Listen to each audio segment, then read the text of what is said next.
campaign. And yet the biggest rise in unemployment in the UK was in Wales of 1.4%. Frankly, no surprise. Their joint refusal to build the M4 Relief Road, the North Wales main line, is not exactly matching the world-class infrastructure boast from the Chancellor at the summit. So, Mr Speaker, I ask, amongst the hobnobbing and backslapping, did any ministers there spare any thought for the desolate owners and workers of businesses in tatters in Monmouth and wider, and did they work on the arse for extra help to save their livelihoods? Well, there was a smorgasbord of questions there, I think. I will just say to her that her party wrecked the economy, starved our public services and exacerbated the cost of living crisis. Our Labour budget is reducing the cost of living, investing in public services and shrinking the national debt, which they increased, whilst at the same time lifting thousands of children out of poverty that the Tories created. Kemi Badenoch, Liberal Democrat spokesperson. Thank you, Mr Speaker. And I'd like to start by raising a point of order. The Secretary of State said that the Liberal Democrats were responsible for imposing the two-child benefit cap. That's simply not true. It was imposed by the Conservatives, and we've campaigned tirelessly against it ever since. Will she correct the record? It's your question now. Your question, please. This government keeps claiming that offshore wind will bring down bills for people in Wales and drive economic growth. But research from Greenpeace shows the opposite is happening. The Crown Estate is pushing up bills by running uncapped auctions that force energy companies to pay huge fees just to use the seabed. Those extra costs are added straight onto the energy bills of families and businesses across Wales, meaning Welsh households pay more, the profits are taken out of Wales, while the Crown Estate CEO pockets £1.9 million a year. Why is the government allowing the Crown Estate to drive up energy bills, and why won't they force the Crown Estate to manage Welsh natural resources in the public interest rather than their own? Every Wales questions, the honourable gentleman turns up and starts talking about how he doesn't want infrastructure built in Wales. His party were one of the architects of austerity and the crushing poverty faced by so many across the UK. This Labour government has turned the page on their austerity legacy, bringing down energy bills, increasing the minimum and living wages for around 160,000 Welsh workers and scrapping the two-child cap. Sir Bull, Secretary. Minister. I thank the member for raising this important matter. The Home Office is working closely with the Welsh Government to share information and coordinate work to prevent and respond to child sexual abuse and exploitation, including grooming gangs, and that includes taking forward the recommendation of Baroness Casey's audit, and I strongly welcome the continued support of the Welsh Government as we do so. Mr Speaker. Welsh Labour voted against a grooming gangs inquiry in the Senate. Labour in Westminster voted against a grooming gangs inquiry. Now Scottish MPs have been bemoaning the lack of action from the SNP and the Scottish Government. With Welsh Labour also dragging their heels over this inquiry, will the Secretary of State step up and ensure that Welsh Labour have a Wales-wide inquiry into this horrific scandal? I am disappointed in the honourable member. The member must have forgotten that the previous inquiry was not implemented in any way, shape or form. And we have accepted Baroness Casey's recommendations in full. We are working together, Welsh Government and the Home Office, alongside Baroness Casey to urgently appoint a chair. It is victims' voices that should be at the heart of this inquiry, and it is imperative that any chair appointed earns the trust of the victims who've been let down far too often. For those victims, we must get this right, and we can absolutely do no less. Nick Smith. Thank you, Mr Speaker. Can the Minister say more on how the Government is reflecting the experiences of victims when tackling grooming gangs in Wales? Minister. Absolutely. I thank my honourable friend for raising this really critical matter. We are putting victims' voices right at the heart of this inquiry. Their voices must be heard. and we are ensuring we are accepting Baroness Casey's recommendations in full, including the introduction of a mandatory reporting, the creation of new Child Protection Authority, and ending the 3-year statute of limitations period for personal injury claims, making sure, once again, and I'll say this once again, that victims' voices are at the heart of this inquiry. They have been forgotten for far too long. Number 5, please, Mr. Speaker. Thank you, Mr. Speaker. I'm delighted to hear about the new jobs created. Excuse me, Mr. Speaker. Announcements over the past month demonstrate that our industrial strategy is working. In November alone, this government announced investments to create over 11,000 jobs in Wales. The Wales Investment Summit just this week showcased investments totalling £16 billion, which are expected to bring tens of thousands of jobs to Wales. Thank you, Mr. Speaker. Montgomeryshire and Glyndŵr is home to the largest one-day livestock market in Europe, just off the Buttington roundabouts in Welshpool. Will my right honourable friend join me in welcoming the 55 jobs that have been created within the last month alone on the Buttington roundabout? And would she consider joining me for a milkshake in one of the multiple places we could now get one together in Buttington? Secretary of State. I'm very pleased to hear of the new jobs created at Buttington Cross, and I'd be delighted to join him for a milkshake. Strawberry, please. Our landmark May deal with the EU included a commitment to a comprehensive SPS agreement, which we are now actively negotiating. This will reduce paperwork, delay and costs for Welsh farmers exporting their animals and produce to the EU. This government is backing our farmers and food manufacturers. Jamie Stone, are you standing or not? ONS reveal a scandal. Order. I did call Jamie Stone. Oh, I'm sorry. Don't worry. Mr. Speaker, I'll be brief. We've heard about the benefits that small modular reactors can bring to Wales and indeed to England. Would the Secretary of State agree with me it'd be a very good idea if the Secretary of State and I invited Mr. John Swinney to come to Dounreay to hear from the workforce how badly they want one up there? Minister. I absolutely do not understand why the SNP government are not willing to see the creation of jobs and opportunities for people in Scotland because of their ideology around new nuclear. Mims Davis, Shadow Secretary of State. Why, thank you, Mr. Speaker. ONS reveal a scandalous 1,000 jobs are being lost every single day across the country, meaning Aston Martin is not immune from this government's economic recklessness and could soon be forced to make over 100 job losses because of the poor trade deal Labour struck with the US.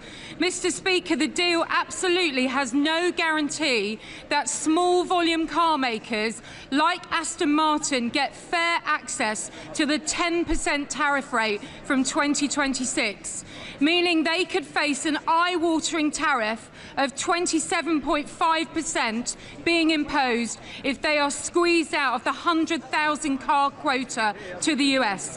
What will the Welsh Secretary do? Will she turn up to ensure that the iconic Welsh car makers get fair access to the US trade? I can tell the Honourable Lady that I have been in discussions with Aston Martin, as have Cabinet colleagues, and we are doing everything we can to protect the car industry in this country.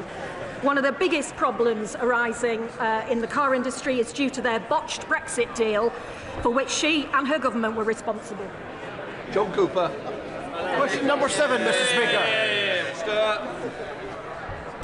The Welsh tourism sector is thriving. Last year, British residents alone took over 7 million overnight trips to Wales. The Welsh Government's visitors levy could raise as much as £33 million a year across Wales to invest in communities and tourism if all councils were to introduce it. This is an excellent example of the Welsh Government leading the way. And as announced last week, a similar overnight levy will be introduced in England, allowing mayors to invest across their communities. Cooper. Mr. Speaker, hospitality in Wales and across the United Kingdom is dying on its feet. It needs a shot in the arm. Instead, the bin-fire budget last week gave it a shot in the head. This is more money coming out of businesses, is it not? Minister. Quite the contrary. This will boost the economy by up to £33 million if all councils were to accept that across Wales. I don't think that will... The member going out should wait to 2 questions. Minister. Wales is leading the way on this, and I am proud to be from a city, from Cardiff, where we're introducing this levy and where people come in droves, and I know they'll continue to come in droves. Perhaps the honourable member should look to his own ranks first, because Conservative-run Great Yarmouth Council have supported this form of tourist levy for years. Alex Burris-Curtis. Thank you, Mr. Speaker. In the budget last week, the UK government gave... Thank you. Thank you so much. The UK government gave mayoral strategic authorities in England the power to propose local overnight visitor levies, something that has already been introduced in Wales. Does she agree with me that this is another example of the UK Labour government and the Welsh Labour government working together to share best practice to better our country? Can I also take the opportunity to ask her to join me in celebrating Cardiff Rugby's 149th birthday, which they celebrated this week? Minister. I thank the honourable member. And would also like to wish Cardiff Rugby a Pembroke Happis on their 149th birthday. But I absolutely agree with the honourable member. Welsh Government is leading the way, and it is fantastic to see a similar overnight levy introduced which will be introduced in England. This is the power of partnership, 2 Labour governments working together. Before we come to Prime Minister's questions, may I extend a warm welcome to the President of the Parliament of Montenegro and his delegation who are in the gallery today. We now come to Prime Minister's questions. Number 1 goes to Ian Lavery. Prime Minister. Thank you, Mr. Speaker. Mr. Speaker, our budget took important measures to tackle the cost of living. That's why we've frozen rail fares, prescription charges and cut energy bills for every family by £150. Today, Mr. Speaker, we're going further. For too long, parents have been pushed into spending more on infant formula than needed, told they're paying for better quality and left hundreds of pounds out of pocket. I can announce today that we're changing that. We will take action to give parents and carers the confidence to access infant formula at more affordable prices, with clearer guidance for retailers and helping new parents use loyalty points and vouchers. Together, Mr. Speaker, that will save them up to £500 before their child's first birthday. That builds on our action to lift 500,000 children out of poverty and breakfast clubs, and our child poverty strategy will be published later this week. This morning, I had meetings with ministerial colleagues and others. In addition to my duties in this House, I shall have further such meetings later today. Thank you, Mr. Speaker. The North East is still picking up the pieces of the destruction and decimation of 14 years of Tory government. Men in the North East of England still expect to live 10 years less than people in other parts of the country. Women in the North East of England are making, on average, more than £11,000 in wage than people in other parts of the country. 33% of kids in my patch in Blythe and Ashington are living in poverty. The unemployment rates are above the national average, and the national wages are below the national average. You know, Mr. Speaker, the people in the North East are a proud breed, and we deserve much more than this, mate. Can I ask the Prime Minister if he can assure me and the people in my constituency and in the North East if there's much to look forward to on the horizon? And will he meet with me to discuss how we can shape it? Prime Minister. He talks about poverty in his constituency and they heckle him. They should be ashamed. It is our moral mission to tackle poverty, Mr. Speaker. We've abolished the 2-child cap. That will be over 3,000 children, I think, in his constituency lifted out of poverty. I'm very proud to be able to do that. We've boosted the national minimum wage by £1,500. We're adding £150 that we're taking off everyone's energy bills. We're driving economic growth right across the country, devolving power and investing across all of the country.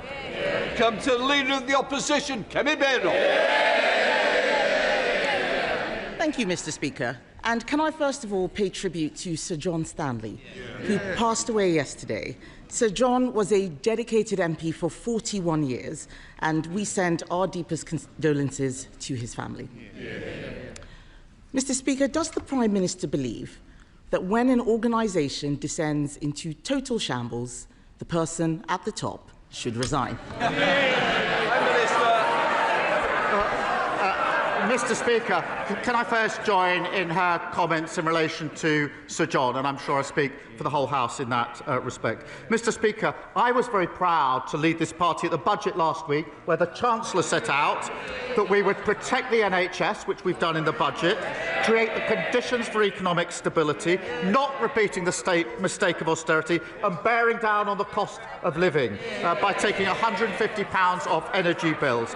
We're fixing the mess that they left, and I'm very proud to be doing so. Kemi Badenoch. Mr. Speaker, he doesn't want to answer a question about taking responsibility because he likes to blame everyone else except himself, and so does the Chancellor. We now know that the head of the OBR was forced out for telling the truth, that the Chancellor did not need to raise taxes on working people. We also know that the Chancellor was briefing the media, twisting the facts, also she could break her promises and raise taxes. Mr. Speaker, if she was a CEO, she would have been fired, and she might even have been prosecuted for market abuse. That's why we've written to the Financial Conduct Authority. So will the Prime Minister ensure the Chancellor fully cooperates with any investigation? Mr. Speaker, she's completely losing the plot. She clearly didn't read. May I pay tribute to Richard Hughes and his leadership of the OBR? He made very clear why he stepped down, and I've made very clear my support of the OBR. But she says take responsibility. Under this Chancellor, Mr. Speaker, growth is up this year, defeating and beating the forecast. Wages are up, more since the general election than in 10 years of the Tories. We've had, I think, 5 interest rate cuts. NHS waiting lists are down. We've had record investment into this country. We're turning the page on their austerity and reckless experiment on borrowing. I'd compare that record to them every day of the week. Mr. Speaker, the Prime Minister talks about losing the plot. Let me read to him what his own cabinet members are saying, and I quote, "The handling of this budget has been a disaster from start to finish." What?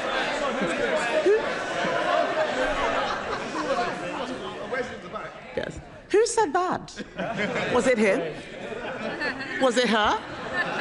In fact, I think it was probably her, actually. It was probably the Chancellor. In fact, Mr. Speaker, one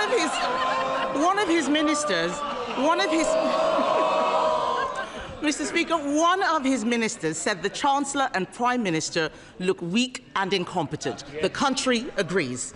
We know that there were endless Treasury briefings to justify raising taxes on hard-working people to pay for benefits. And those briefings had real-world consequences. Hundreds of thousands of people drew down their pension, an irreversible act. So the Prime Minister pays tribute to the head of the OBR. If the head of the OBR had to resign over market-sensitive leaks, why is the Chancellor still in her job? Mr. Speaker, last year they left us with a £22 billion black hole. This year, at the beginning of the process, the OBR did a productivity review on their record in office, and that cost an additional £16 billion that we had to find in the budget. But notwithstanding that, Mr. Speaker, we protected the NHS, waiting times are coming down.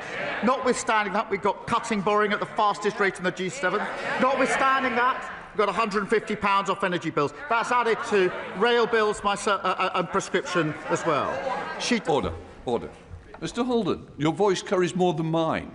The difference is yours will be carrying outside, not in the chamber. Prime Minister. Mr. Speaker, what she doesn't understand is that picking up a £16 billion tab for their failure is not a good starting point for any budget. And the OBR said yesterday, Mr. Speaker, that the Chancellor's speech was not misleading. So if the Leader of the Opposition had any decency, she'd get up now and apologise. Mr. Speaker, You might be enjoying a cup of tea with Mr Holden if you carry on. Mr. Speaker, no one believes a word that the Prime Minister says. We now know the black hole was fake, her book was fake, her CV was fake, even her chest claims are made up. She doesn't belong in the Treasury, she belongs in La La Land. They raised taxes on working people, that's £16 billion, was to increase benefits to protect them from their backbenchers. He now boasts about removing the two-child benefit cap, but he used to say that it was unaffordable. He even removed the whip from 7 of them for wanting the same thing. He is very happy to throw them under a bus when it pleases him. So I asked the Prime Minister, how did it suddenly become affordable at the very time he needed to save his own skin? Mr. Speaker, the vast majority of families we helped in the budget are in work. Yes. 3/4 of children in poverty are in working families. Their policy of nearly 10 years on the two-child benefit cap had one result and one result only. It dragged hundreds of thousands of children into poverty. They should be utterly ashamed of that. And I'm very proud that we're lifting 500,000 children out of poverty, because I profoundly believe that every child should have a chance in life. Every child should be able to go as far as their talent will take them. So that's why we're lifting 500,000 out of poverty. But they're the same old Tories, the party of child poverty.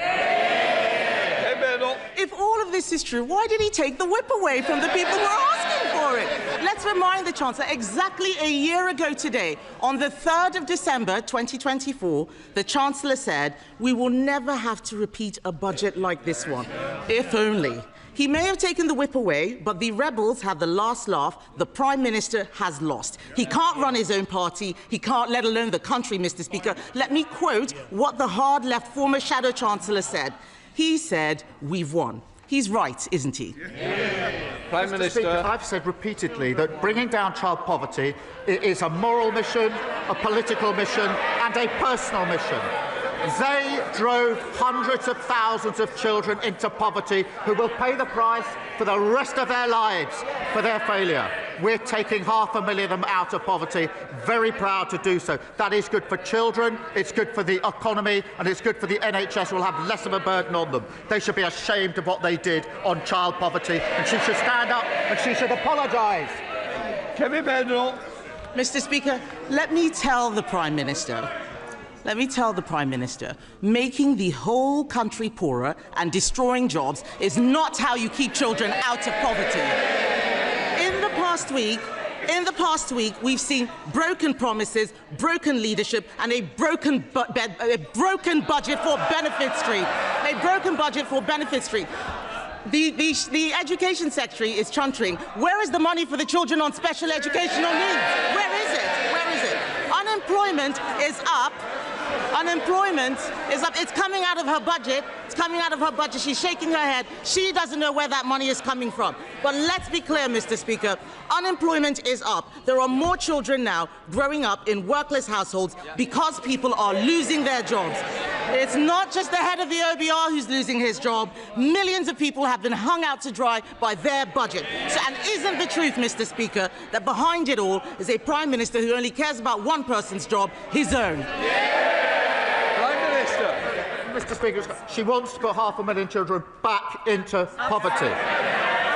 She thinks the Chancellor should resign because the economy is improving. We are turning the page on their failure. We are bringing waiting lists down. We're bringing stability that cuts inflation and interest rates. And we're bringing down bills. We're building a brighter future. Conversations about a new Ireland are deepening, with people from all sorts of backgrounds having serious, hopeful discussions about building something new. Yesterday here in Westminster, along with the member for South Antrim, who has a different view to me, we hosted two of the island's most respected journalists making the case both for and against Irish unity. While both positions were argued, clear voice was at the time for careful preparation is now. Does the Prime Minister agree with me that while there is much work to do before any referendum, that to avoid a mess like Brexit, it is prudent and completely compatible with the Good Friday Agreement for the Irish and British governments to jointly prepare for constitutional change? Prime Minister. Can I thank her for her question? One of the greatest achievements of the last Labour government was the Belfast Good Friday Agreement, and we fully support that agreement, which brought peace and stability for Northern Ireland. It does, as she well knows, set out a process for future decisions, which under the agreement I support. And we are focused in working constructively with the Executive and others on all issues, including the record settlement under the budget for Northern Ireland. The Liberal Democrat, Sir Ed Davey. Thank you, Mr. Speaker. Can I join the Leader of the Opposition in paying tribute to Sir John Stanley and sending our condolences to his family? I had the huge pleasure of working with him over a number of years on developing the relationship between our country and Korea, and he was always a true gentleman. Mr. Speaker, yesterday I was in Royal Tunbridge Wells, where tens of thousands of people have had no water for 5 days. This is now a public health emergency, and shockingly, it's the second time in just 3 years when South East Water have let down the people of Tunbridge Wells badly. Parents are queuing up for bottled water for their kids. Pensioners are relying on neighbours to fetch some water for them. Businesses have closed down. Schools and GPs have been forced to shut. South East Water said it would be sorted on Monday, then yesterday, and today it still hasn't been sorted. So will the Prime Minister convene COBRA? Does he agree that it's time for him to get a grip of this crisis so it is sorted? Well, can I thank him for raising this really important issue? And it is shocking for all the reasons he set out. And I too have heard South East Water say, as he rightly says, actually Sunday into Monday, Monday into Tuesday, and Tuesday into Wednesday, that they were sorting it, and they still haven't sorted, and there's really serious consequences. And we are bearing down on that, as he would expect, because it's such a serious issue. Sir Ed Davey. Prime Minister's reply and the actions of the Water Minister, but I do think the government will need to do more because South East Water have failed so badly. If I can turn to the budget now, Mr. Speaker. The Prime Minister's chief economic advisor has recommended a customs union with the EU as one of the most effective ways of generating growth, and we agree. So instead of hitting people with higher taxes in the middle of a cost of living crisis, will the Prime Minister change course in economic policy and listen to the piece of wise economic advice from his own economics advisor? Prime Minister. Well, Mr. Speaker, we are getting closer relationships with the EU on a number of fronts, including trade and the economy, because that is good for businesses across our country, has been welcomed by them. We'll continue down that path, but we do have clear red lines in relation to the single market and the customs union. So within those constraints, we will move closer. Dr. Becky Cooper. Mr. Speaker, gambling addiction is a serious public health harm, causing ill health and misery for millions of people in this country. The industry now spends £2 billion a year on advertising, often targeting vulnerable people and exposing our children to harm. Along with many members across this House, I very much welcome the Chancellor's announcement last week to tax harmful online gambling products. Would the Prime Minister agree with me, therefore, that to continue this essential work, we must now act to tackle harmful gambling advertising to protect the health of our children? Prime Minister. Well, I thank her for raising this, because she's right that harm from online gambling has surged. Mr. Speaker, NHS referrals are up 91% in the past year. The decisions we made in the budget mean investment in public services and lifting over 500,000 children out of poverty. But we are working with industry to ensure that adverts don't exacerbate harm. And through our £26 million investment, we're helping the Gambling Commission crack down on black market sites and illegal adverts to keep players safe. Paul Holmes. Thank you very much, Mr. Speaker. In 2020, the Justice Secretary said criminal trials without juries are a bad idea. The Prime Minister himself said there should be a right to trial by jury in all criminal cases. Now they want to scrap them. Mr. Speaker, with a Chancellor who can't count and a Justice Secretary who's lost count of the number of people he's let out of prison, is it any wonder that the people of this country can't trust a single word this Prime Minister or government says ever again? Mr. Speaker, they left a broken criminal justice system where victims of rape and serious sexual violence are waiting 3 or 4 years for trial. Only this week I've heard further examples of 14-year-old girls and 16-year-old girls having to give evidence 4 years after the allegation. That is not justice for them, and I'm determined that we will deal with it. Now, as he well knows, of all criminal cases going to court, 90% have always been in the magistrates' court. 90%. 10% go to the Crown Court. Of that 10%, 7% plead guilty. That means that 3% of all criminal cases go forward for a jury trial. Not all of our cases. We are making changes, sensible changes, to ensure that we can make sure that victims get justice and it's denied under the failure that they left. Jill Taylor. Thank you, Mr. Speaker. I'm really pleased to hear many constituents tell me how much local NHS services have improved since this Labour government entered office. But some, like David Wootton from Atherstone, have faced long delays. He was told he'd have to wait 5 months for X-ray results from George Eliot Hospital, and he's not the only one. My constituents in North Warwickshire and Bedworth deserve better. Can the Prime Minister set out how he will go further and faster to get our NHS fighting fit again? Prime Minister. Can I start by saying I'm sorry to hear that David, her constituent, is waiting. We did take decisions at the budget to invest in the NHS and tackle waiting lists. And that is to help people like David. We delivered £29 billion extra investment into the NHS and scrapped NHS England to invest in the front line. We are opening, Mr. Speaker, 250 neighbourhood health centres to treat patients closer to home, and we've got over 5 million extra appointments being delivered. And waiting lists are down 230,000. They chunted, they absolutely destroyed our health service, and we're picking it up. They should be ashamed of themselves. Thank you, Mr. Speaker. My constituent Claire, she runs Claire Howard Jewellery in Fakenham, and she's just one of many small business owners who contacted me after the budget from last week. She was absolutely incensed by the style of the Chancellor, where she seemed to give the impression that she was reducing taxes on small businesses, when the exact opposite is the case.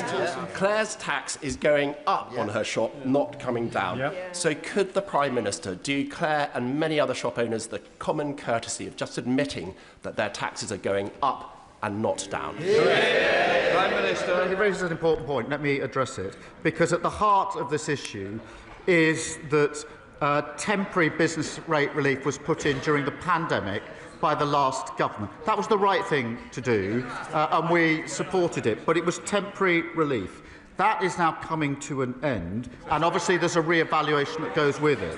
So what we're doing is permanently lowering the rates for leisure, retail and hospitality, but because of what the changes are, we're putting in transitional relief of £4 billion. That means there'll be a cap on increases for small businesses, and we're finding that by adjusting the burden between them and the online giants. But in the end, it's the temporary business rates coming to an end that we have to adjust through this policy.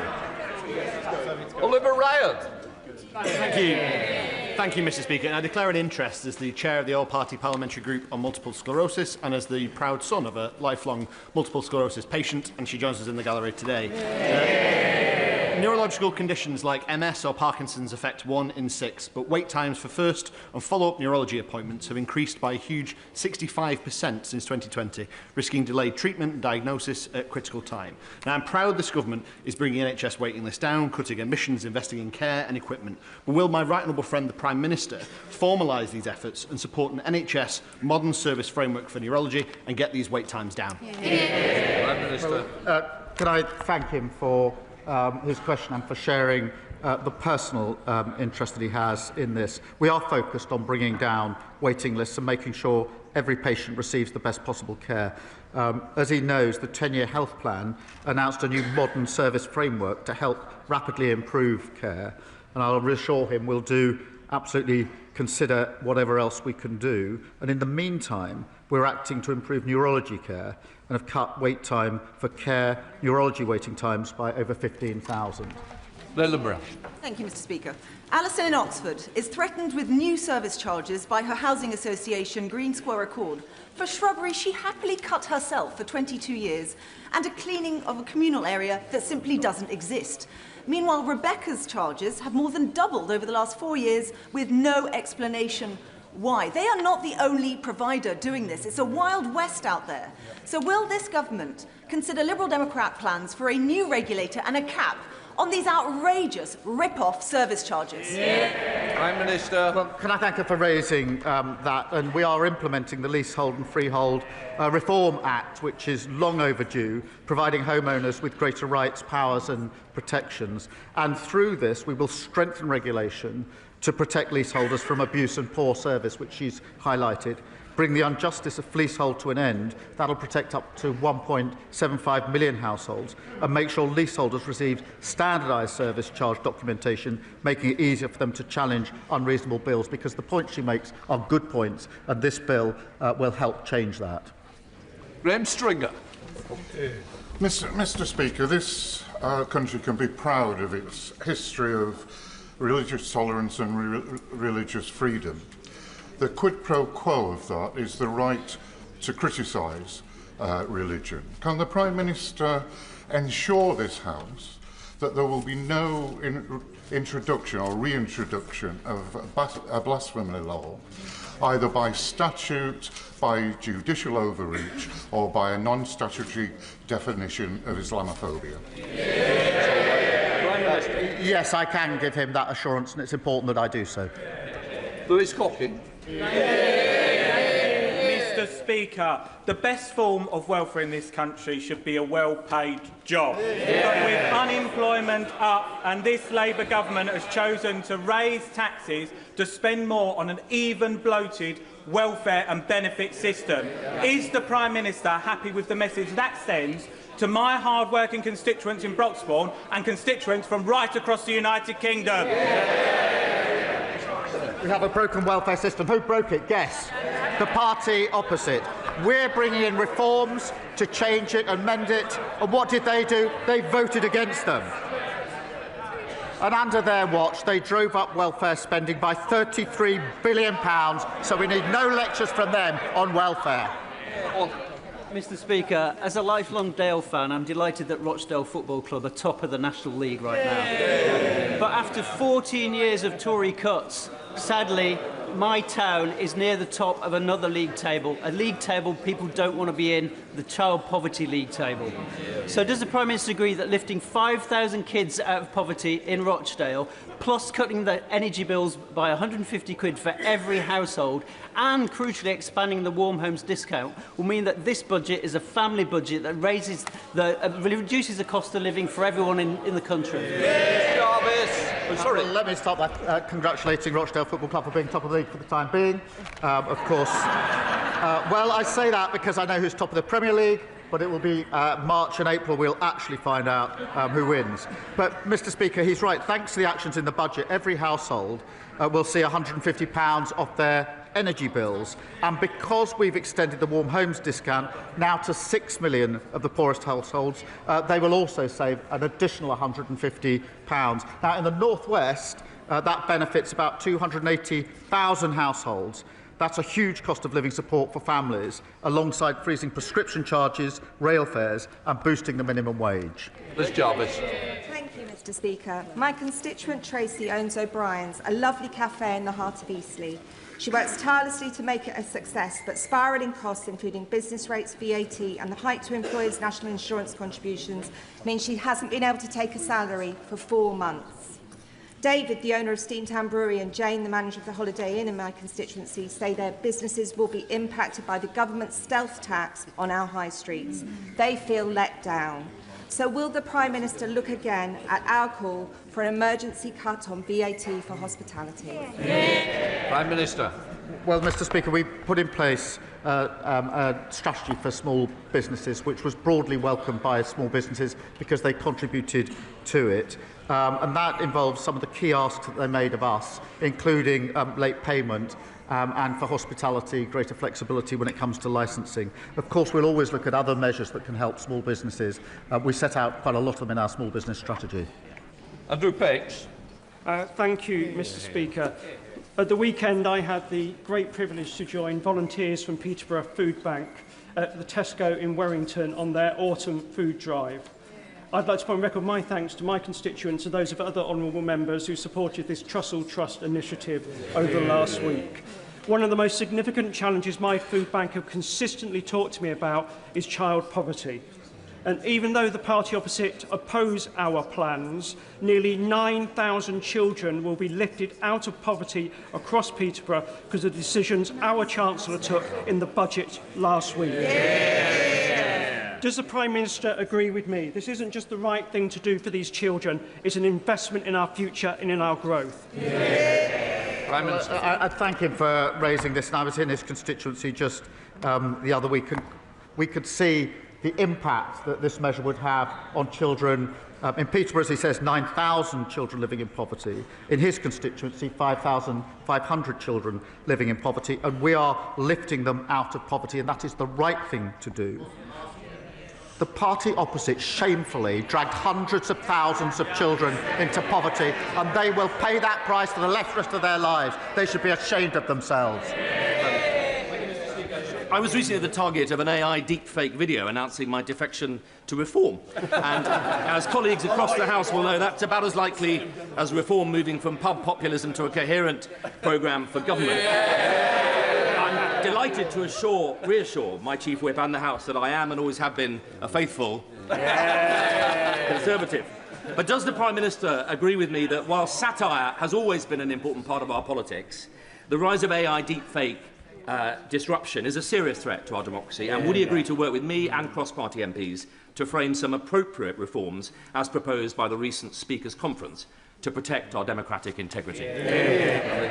Well, can I thank him for raising that, and it is an important issue. We do need to work cross-party where we can on deepfake, on AI and other issues that need to be addressed. I had, I'm afraid, missed his alleged defection to reform. I wouldn't have believed it if I had seen it. But I have to say, there's a lot of them going. There's three ex-MPs have gone, I think, this week. They talk about leaks. That's where their leaks are going, to reform. And I saw a leak, talking of leaks, on the front page of the Financial Times this morning, where apparently the leader of Reform says he wants to merge with the party opposite and sit down here with them. An absolutely unholy alliance of austerity and failure. Elsie Blundell. Thank you, Mr. Speaker. This week I've been speaking to Tetrasil, warehouse workers at Tetrasil in my constituency, who have been given an appalling ultimatum in the run-up to Christmas: either sign a new contract with reduced pay and breaks, or lose your jobs. Can the Prime Minister advise me what action can be taken against rogue employers like Tetrasil who take action against workers and seek to exploit them and undermine their rights?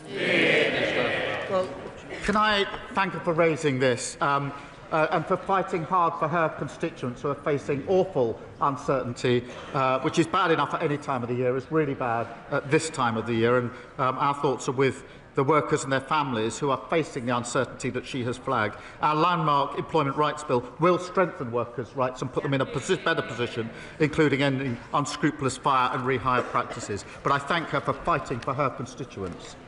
Shocker Adam. Speaker, no religion, no theology, no philosophy is beyond critique or scrutiny, and we must protect freedom of speech at all costs. But Islamophobia is real. At least for Zainab Hussein in my city, who was run over not just once, but twice simply for being a Muslim. She survived. Not so lucky was Makram Ali, who was killed outside Finsbury Mosque simply for being Muslim. Not so lucky was Muhammad Salim, who was stabbed to death simply for being a Muslim. I would like to ask the Prime Minister that in opposition, a definition of Islamophobia was adopted. In government, it has been dropped. Can I ask what's changed? Prime Minister. Can I thank him for raising those examples of hatred in his constituency, and he's right to raise them, and we should all condemn them. Hatred in all its forms should be condemned by all of us in this House, and that includes anti-Muslim hatred as well, and we intend to act on it. Right. Please, Anna Dixon. Mr Speaker, this week I met constituents Mike and Sue. Their autistic son, Jimmy, was imprisoned as a young man. The judge recommended a sentence of 2.5 years. Jimmy is now in his 40s. He's been in prison for nearly 20 years on an IPP sentence. Jimmy's doctors say he's safe and well for discharge. There's a supported living flat waiting for him in Shipley. Will the Prime Minister please help by ending the injustice of these IPP sentences and help get Jimmy home? Prime Minister. Can I thank her for raising this case? She raised it with me in the lobby last night, and it is a really shocking case of 2 years leading to someone being in prison already over 20 years and not yet released, and with delays in the release process. The Justice Secretary will look into this case and meet to discuss her concerns to see what more can be done. It's right that IPP sentence has been abolished, and we're committed to supporting the progression of all those who are serving such sentences. Rachel Gilmore. Thank you, Mr Speaker. I have a charming elderly constituent who, after a series of very major medical interventions, has been left in excruciating, uncontrolled pain after her opioids were withdrawn, pushing her to suicidal ideations.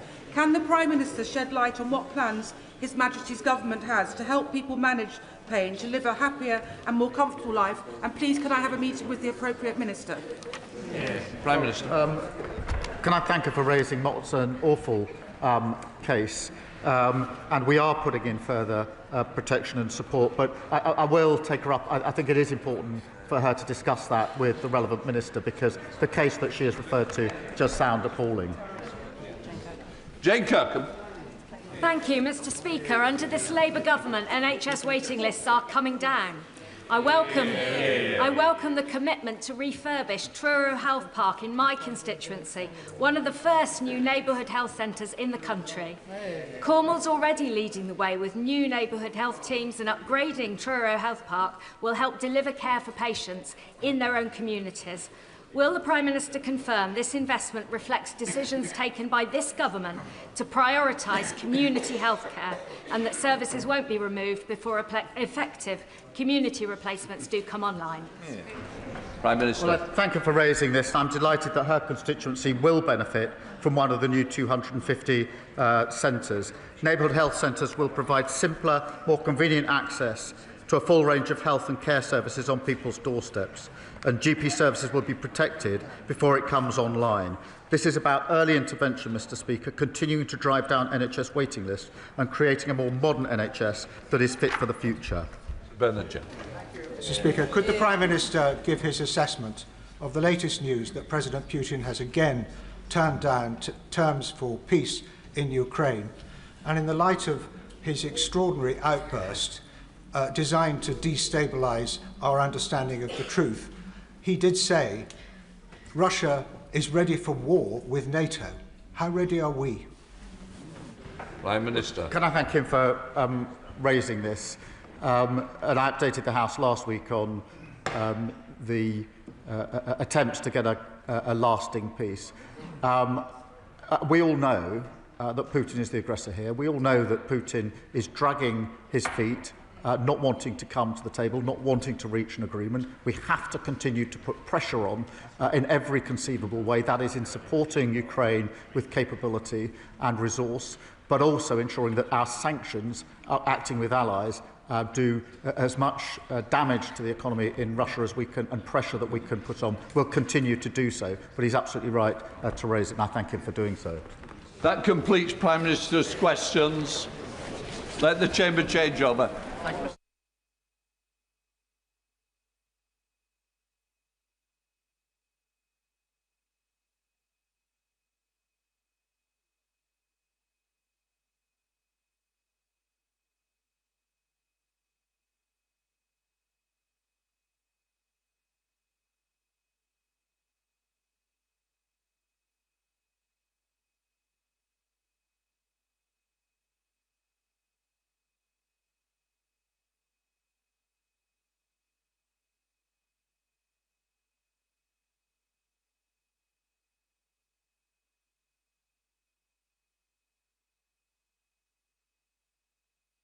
Right, we come to the first urgent question.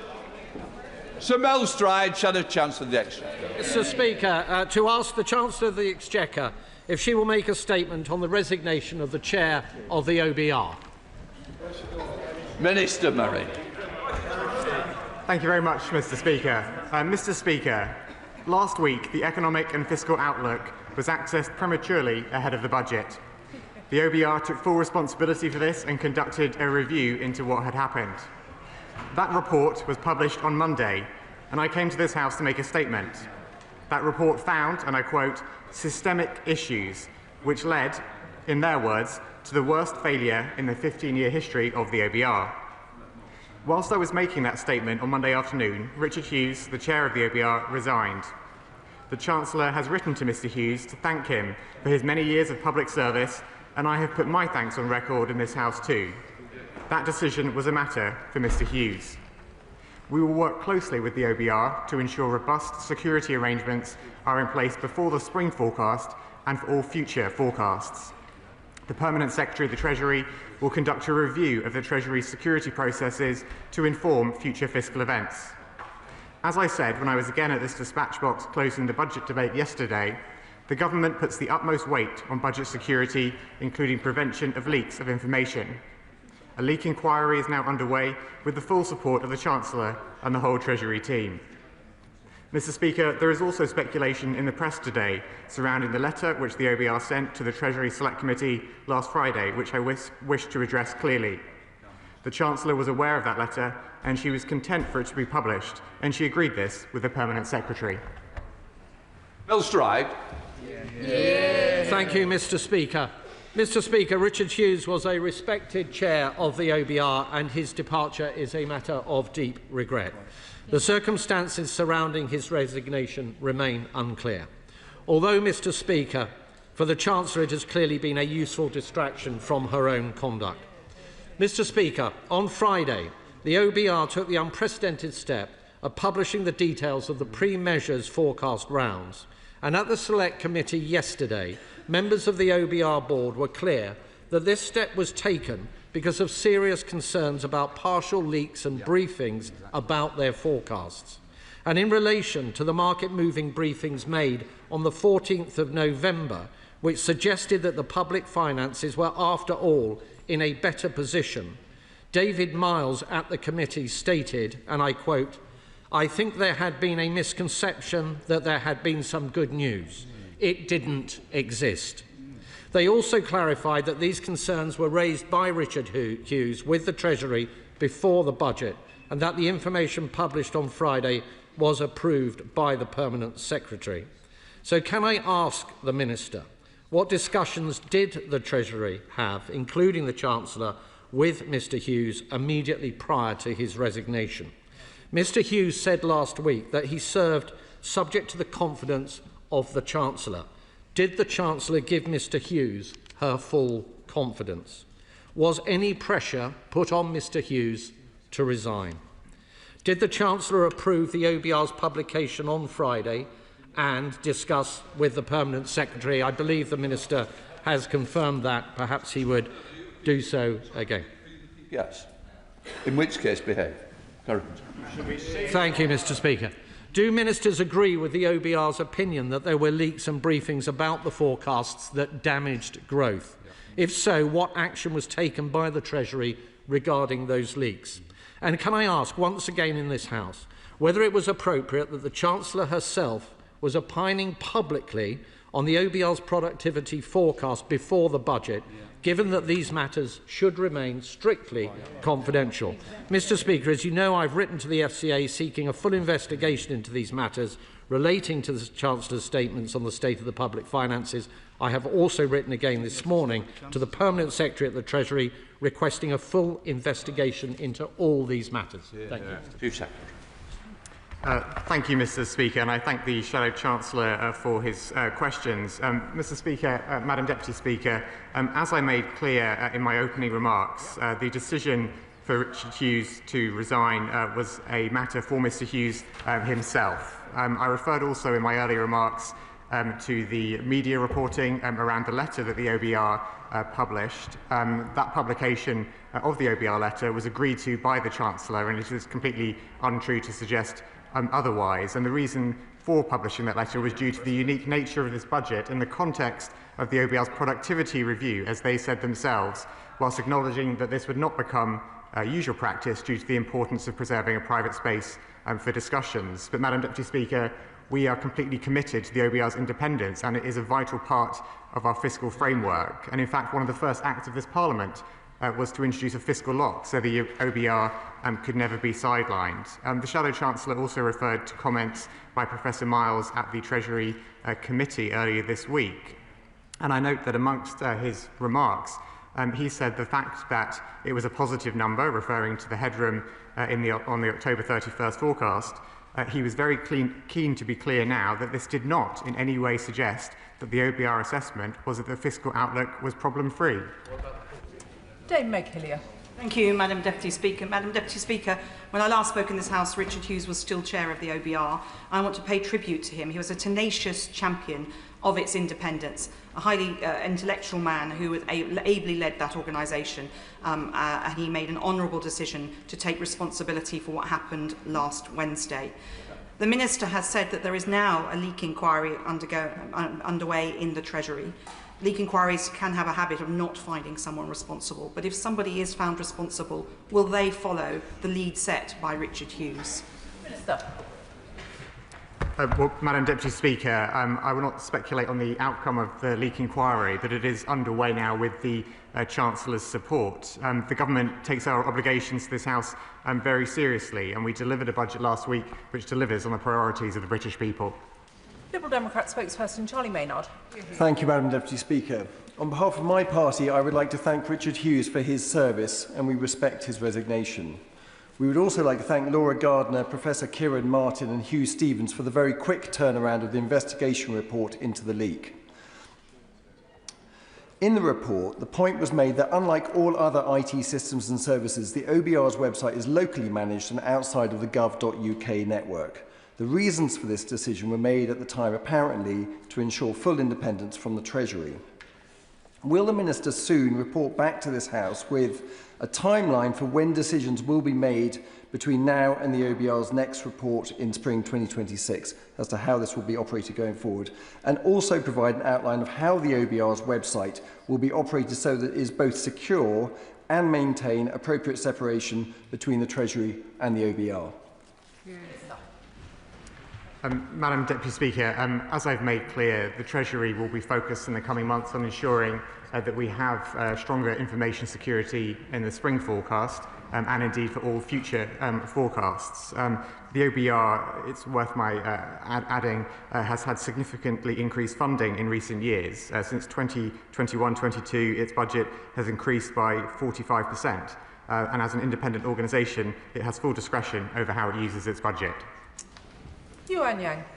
Thank you, Madam Deputy Speaker. I join the chair of my Treasury Select Committee in thanking Richard Hughes for his service and commend him for taking responsibility for the security leak that happened under his watch. In the testimony the OBR gave the Select Committee yesterday, they described the 21 billion amount of absolute forecast-to-forecast changes that happens to their own pre-measures forecasts. What that means, in effect, is that between every 6-month forecast, £21 billion on average is wiped off the headroom or added to the headroom on average. What this leads me to be concerned for, Madam Deputy Speaker, is how we can ensure long-termism in the fiscal institutions of the UK, despite this overall focus on headroom. Minister. I want to thank my honourable friend for her question, and of course the Chancellor set out how important it was to increase our headroom at the budget. We increased it to £21.7 billion, which is so critical for reducing the cost of borrowing and for protecting us against future shocks. As the Chancellor also announced at budget, the forecast that the OBR will produce in spring will not include an assessment of the government's performance against the fiscal rules, and the government will not respond to it with fiscal policy, but the OBR will produce a forecast in spring as would be expected. Father of the House, Sir Edward Lee.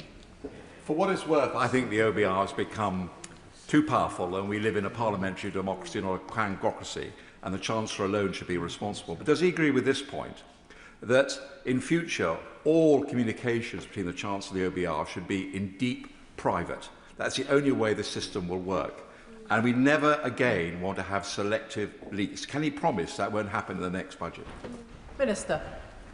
Well, Madam Deputy Speaker, the Right Honourable Gentleman and I disagree about the role of the OBR, because as a government we are committed to the OBR's independence and its vital role as a core part of our fiscal framework. And as I mentioned earlier, one of our first acts in this Parliament was to introduce the fiscal lock to ensure the OBR could never be sidelined in the way it was by the previous government. In terms of the private space between the OBR and the Treasury, the publication of the OBR's letter, which, as I mentioned earlier, was agreed to by the Chancellor, was due to the unique nature of his budget in the context of the OBR's productivity review. We acknowledge that it would not become usual practice due to the importance of preserving a private space for the conversations. Luke Murphy. Thank you, Madam Deputy Speaker. Can I share the remarks of my fellow members of the Treasury Select Committee in commending the work of Richard Hughes and also for taking responsibility for what the OBR itself acknowledged was the worst failure in its 15-year history. One of the other things that the Professor Miles also testified in front of the Treasury Select Committee yesterday, was, which the Shadow Chancellor failed to mention, is that the remarks of the Chancellor on the 4th of November were entirely consistent with the forecast that was set out by the OBR at the time, and was not as rosy a fiscal picture as the benches opposite now bizarrely claim was in place at the time. Does he agree? Minister. Well, I thank my honourable friend for his question, and he's absolutely right to point to some of the comments by Professor Miles at the Treasury Committee earlier this week. Indeed, there's been a lot of discussion in this place around the £4.2 billion of headroom that was identified in the forecast by the OBR on October the 31st, and our view of what that implied about the fiscal situation. And Professor Miles indeed said at the Treasury Committee that a number that was £4 billion in the pre-measures forecast is not inconsistent with the sentiment that this is a very challenging fiscal position. And it is because of that fiscal position that we made the choices that we did. Dame Harriet Baldwin. Thank you very much, Madam Deputy Speaker, and I welcome the fact that the Minister has just confirmed that a leak inquiry is underway at the Treasury and will be paying close attention to that inquiry. Richard Hughes was an outstanding public servant and he was truly independent. And will the Minister confirm that the person that the Chancellor nominates to this position has to be endorsed by the Treasury Select Committee, and that he will commit to someone of equal independence and stature being nominated to that position? Minister. Well, I thank the Right Honourable lady for her question, and as she'll know, the process is now underway for an external recruitment of the new chair of the OBR.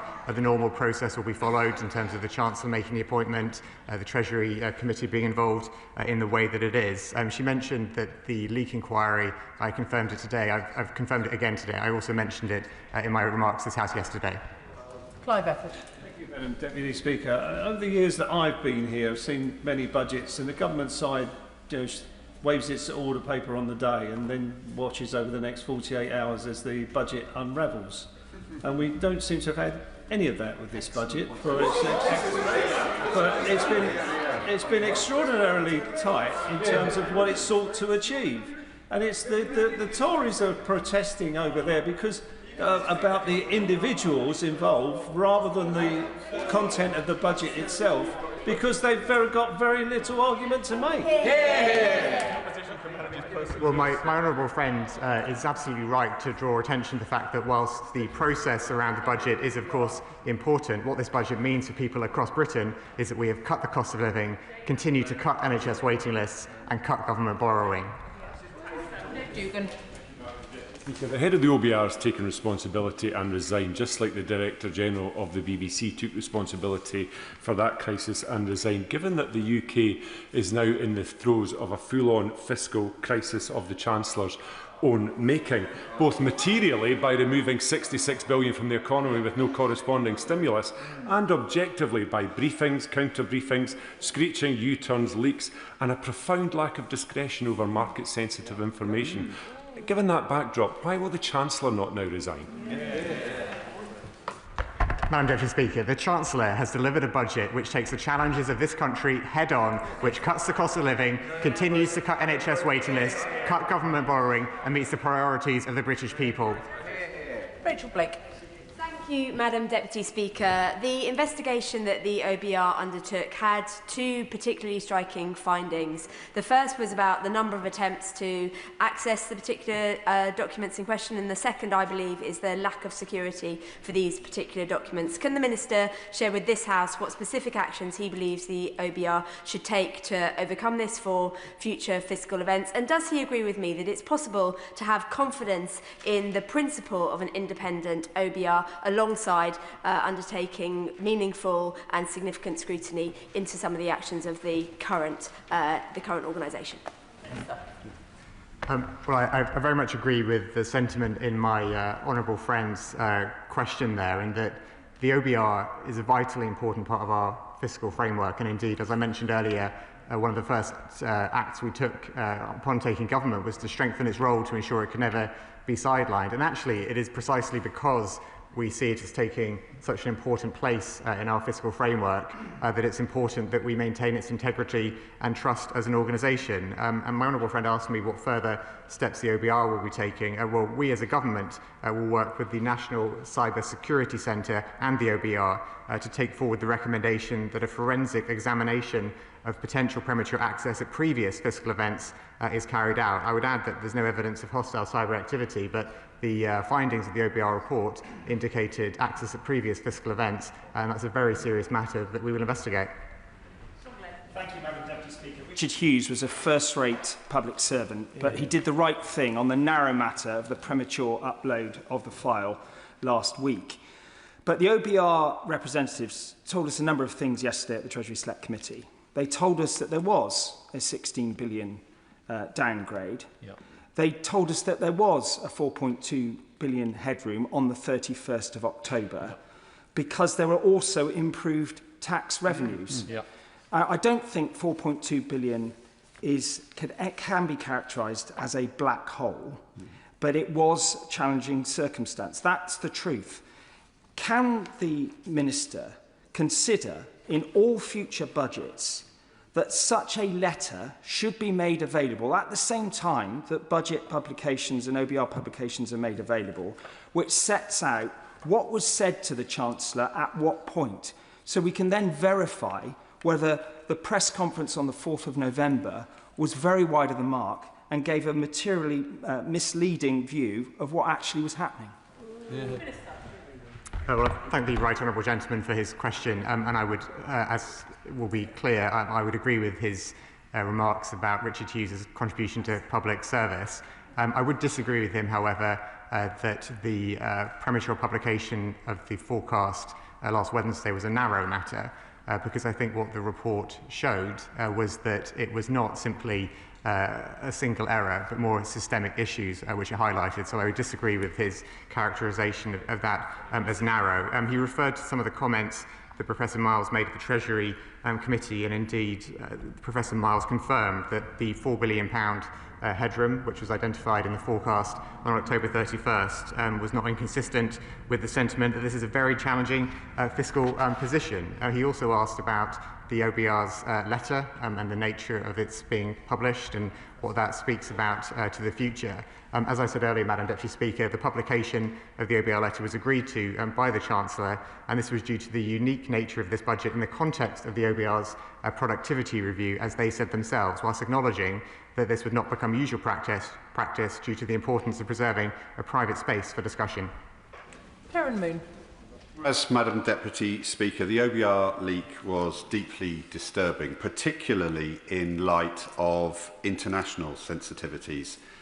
Can the Chief Secretary rule out foreign actors exploiting the OBR's inadequate security at any point? Well, Madam Deputy Speaker, the report that the OBR published into this premature publication of their forecast finds no evidence of hostile cyber activity.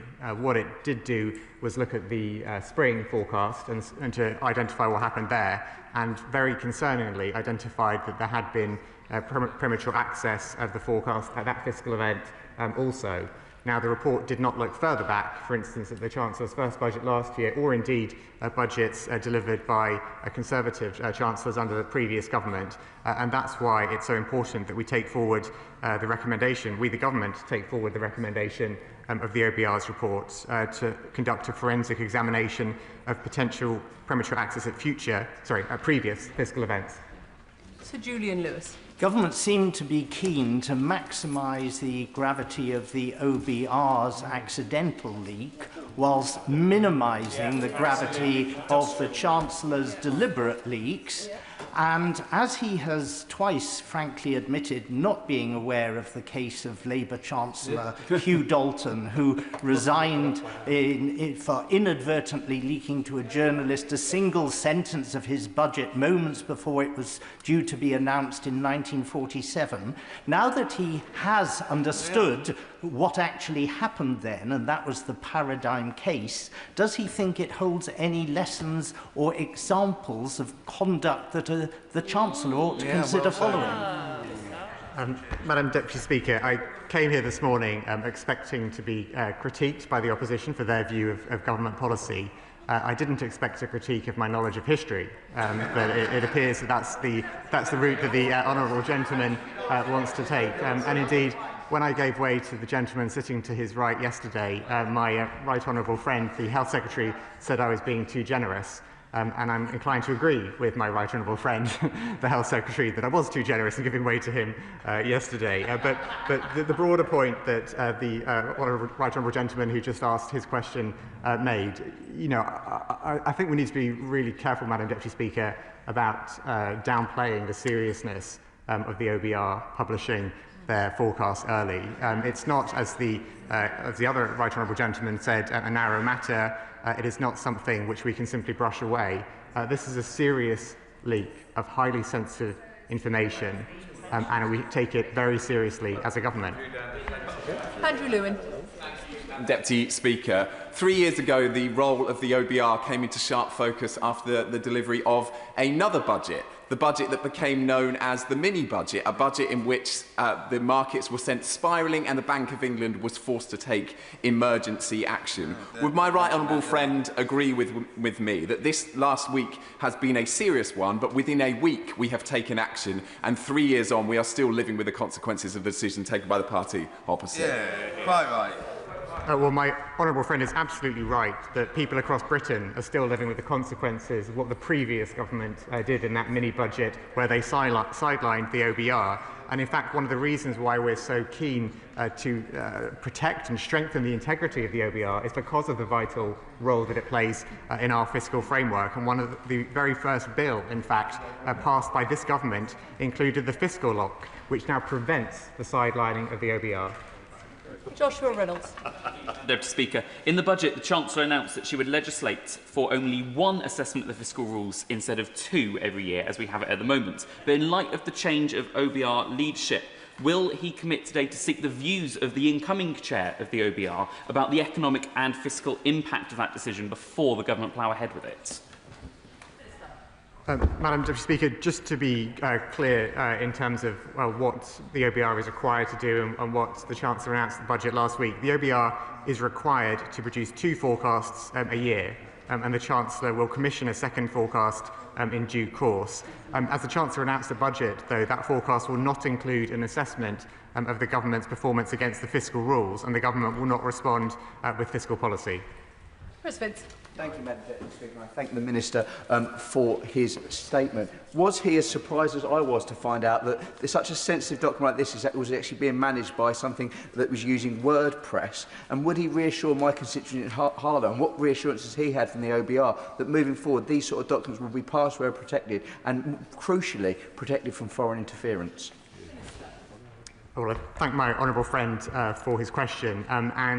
I will admit that I was surprised to read the report from the OBR that it made clear that any assumptions we might have had that this was a simple error actually are not true. It was more systemic issues which were revealed by the OBR's report. And indeed, there was functionality, as I understand it, within the IT and website systems that the OBR had to have greater security.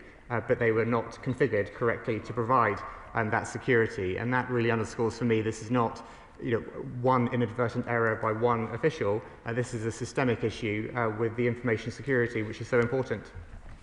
Simon Hoare. Thank you, Madam Deputy Speaker. While I remain convinced that there are other ways of delivering the guardrails that the Treasury needs without the OBR, I know the Chief Secretary and the Chancellor are not persuaded of that argument, but I wonder if he might be persuaded on this, that the resignation of the chair of the OBR and the new recruitment process underway does present an opportunity for the Treasury and the Permanent Secretary to reflect upon what it needs the OBR to be doing for the next 5, 10, 15, 20 years ahead. What skills it needs, what shape it needs to be, what it actually needs to do to get the economy right.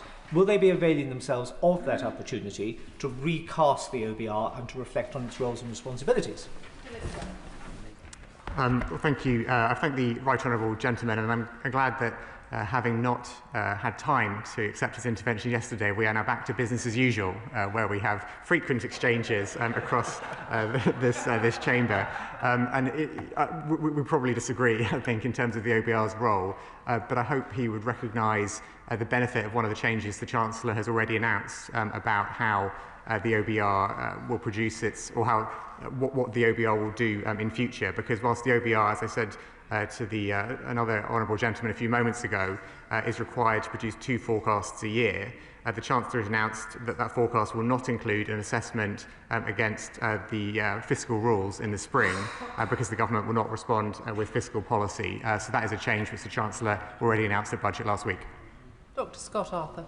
Thank you, Madam Deputy Speaker. And I do find it rather curious that the members opposite have a lot to say about Hugh Dalton's budget in 1947, but so little to say about Liz Truss's just in 2022. Selective amnesia, exactly. It's very curious.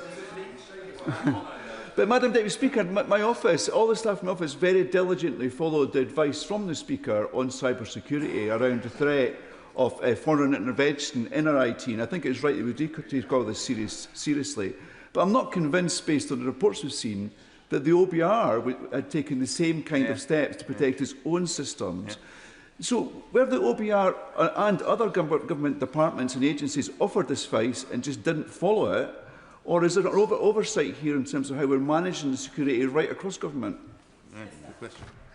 I thank my honourable friend for his question, and he's right to point out that whilst honourable members opposite seem keen to raise points of history, they seem to be rewriting history when it comes to the last few years of their time in office. But my honourable friend asked an important question about cyber security, and indeed the government is going to be working with the National Cyber Security Centre and the OBR to take forward those recommendations in the OBR report about doing a forensic examination of potential premature access at previous fiscal events. I should add, or reiterate rather, for the avoidance of doubt, that the report found no evidence of hostile cyber activity. But I think he's right to point out that information security, cyber security is important for all of us across government, and indeed that was reflected in the spending review. Sir Ashley Fox. Thank you, Madam Deputy Speaker. For the first time in its history, the OBR was forced to correct the record about the forecasting process in the run-up to the budget. Isn't the reason for this because the Chancellor selectively leaked information from the OBR to mislead the public and to justify tax rises? Order. I'm sure the honourable gentleman isn't wanting to suggest that the Chancellor in any way misled anyone. Sir Ashley Fox. That's what he was doing. I'm grateful for your advice, Madam Deputy Speaker, and perhaps I could rephrase it that the Chancellor inadvertently misled the public to justify those tax rises. Madam Deputy Speaker, the OBR set out in black and white that the productivity downgrade reduced tax receipts by £16 billion. They identified causes of that productivity downgrade as being the previous government's record in office, whether that is slashing public investment or the mishandling of Brexit. The Chancellor was clear in her speech on November the 4th that this productivity downgrade, combined with the clear need to increase headroom to build resilience in the public finances, would require everyone to make a contribution, and that is what happened at the budget. Hayes. Thank you, Madam Deputy Speaker. It's a pleasure to see you in the chair. I was disappointed, as was my constituents, by the botched and premature release of the budget on the OBR website, and I welcome the news that the OBR are welcoming in a cyber expert. I sincerely hope it isn't the Leader of the Opposition who, as we know, has formed with accessing websites a little bit improperly, and after all, the Conservatives really couldn't do without her. But my question really is around the cyber security expert reporting back. When will the government expect to hear back, and can we have the assurance that in the interim the OBR have got their security systems into the shape that it needs to be in? Well, I thank my honourable friend for his question, and the government takes this matter very seriously indeed, and we will move urgently to take forward that recommendation of the report, working with the National Cyber Security Centre. And while cyber security is an important matter for the OBR and indeed all government departments and bodies all year round, the forecast is of particular market sensitivity, and it is particularly important to ensure that is kept without being published prematurely. And that's why we take what happened last week and what seems to have happened in spring and what may have even happened at previous fiscal events so very seriously. Final question, Jim Shannon. Thank you, Madam Deputy Speaker. Can I thank the Minister very much for his answers? The OBR assessments have an incredible impact on households and businesses in Northern Ireland, indeed across the whole of the United Kingdom. So can the Minister please outline the steps that are to be taken to ensure full transparency around this resignation and to safeguard trust in the OBR's future work so that public confidence in our economy is not in any way undermined? Thank you. Well, the honourable gentleman is absolutely right to point out the importance of trust, not just in the economy but also the public finances, and indeed the role of the OBR is, in the government's view, a critical part of that trust, and it is because of that role that the OBR plays in our fiscal framework, robust and transparent fiscal framework, that we take the matter of the premature release of this information so seriously, and why we are following up the matters it raises so urgently. I thank the Minister for his responses this afternoon. Brings us to the second urgent question. Matt Weston. Thank you, Madam Deputy Speaker. To ask the Chancellor of the Duchy of Lancashire if he will make a statement on espionage cases and the Official Secrets Act. Minister Dan Jarvis. Madam Deputy Speaker, can I thank the honourable member for raising this urgent question following the deeply disappointing collapse of the prosecution case concerning two individuals charged under the Official Secrets Act of 1911. These allegations were hugely concerning, and we recognise and share the public and parliamentary frustration around this outcome. The government welcomed the JCNSS inquiry and the opportunity it provided for parliamentary scrutiny on this important matter, alongside the ongoing review led by the Intelligence and Security Committee. I'd like to take the opportunity to thank the Joint Committee on the National Security Strategy, under my honourable friend's chairship, for their diligent and rapid work. The Government will now take the time to consider the Committee's conclusions and recommendations properly, in conjunction with partners referenced in the report, before responding within the 2-month timeframe. However, what I will say today, Madam Deputy Speaker, is that I am glad that the JCNSS report has reinforced two fundamental points which the Government has made throughout. Firstly, and as the Government has been saying for several weeks, the report makes clear that there was no evidence of attempts by any minister, special advisor or senior official to interfere with the prosecution. The JCNSS report states that it found no evidence of improper influence. And despite ongoing questions about a meeting of senior officials that took place on the 1st of September, chaired by the National Security Advisor, the report clarifies that there was no deliberate efforts to obstruct the prosecution. Now, the first Senior Treasury Counsel had already made the judgment on the basis of the evidence that charges could not progress by the 22nd of August, more than a week before the meeting took place. Now, Madam Deputy Speaker, we have been consistent throughout on these points, which runs in sharp contrast to our critics, who initially criticised the government for intervening in the case, and then when it became clear that that was nonsense, criticised us for not intervening in the case. Secondly, the JCNSS report reinforces a fundamental point that I have made to this House previously, that the root cause of the failure of this case was the outdated Official Secrets Act of 1911, which of course predated the First World War. The 1911 Act created an unrealistic test by requiring the prosecution to prove that China was an enemy. The Law Commission had previously flagged the term enemy as being deeply problematic as far back as 2017. Now, the government will continue to work tirelessly to ensure that we have the most effective structures and processes in place to support law enforcement partners in mitigating and prosecuting foreign espionage wherever we find it.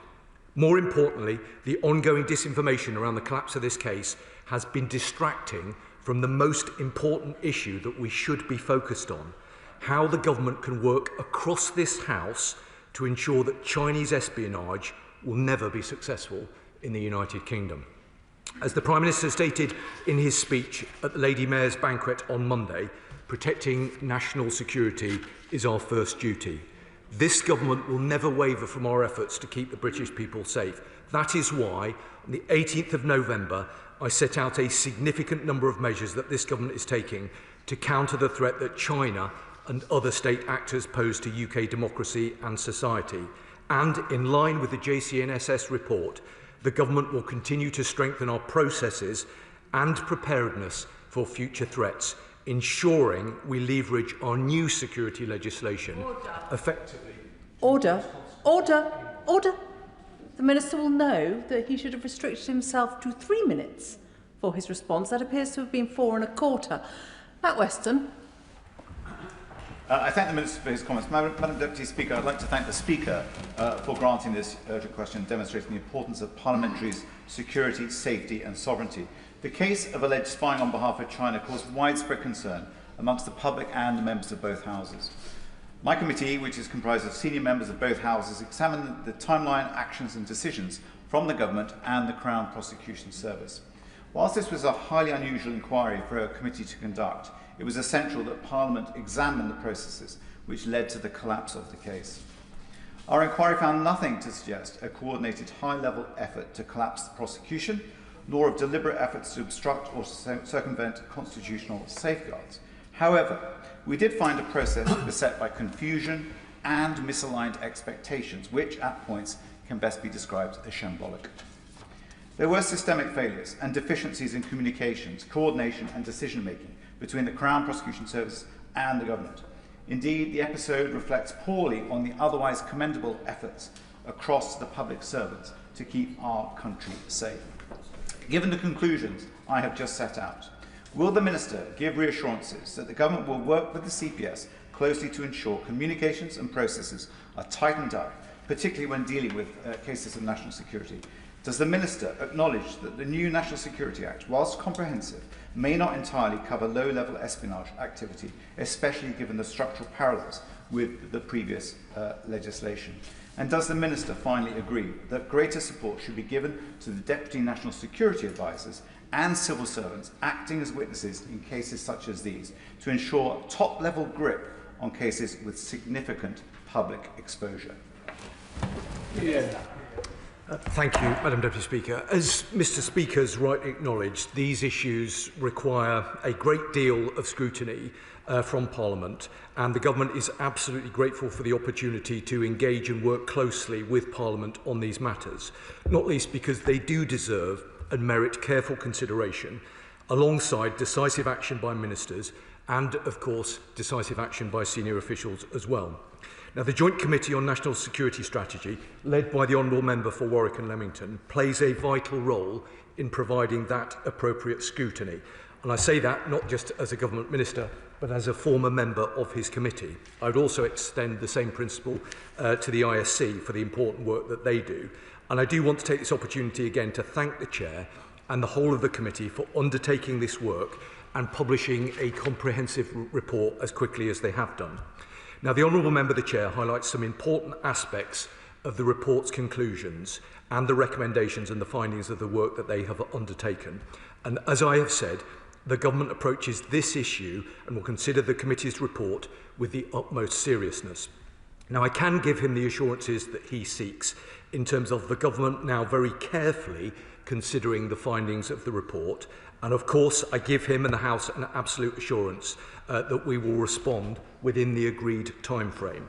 He mentioned a couple of other points which I would like to respond to briefly now, but happy to engage with him in more detail should he think that that be necessary.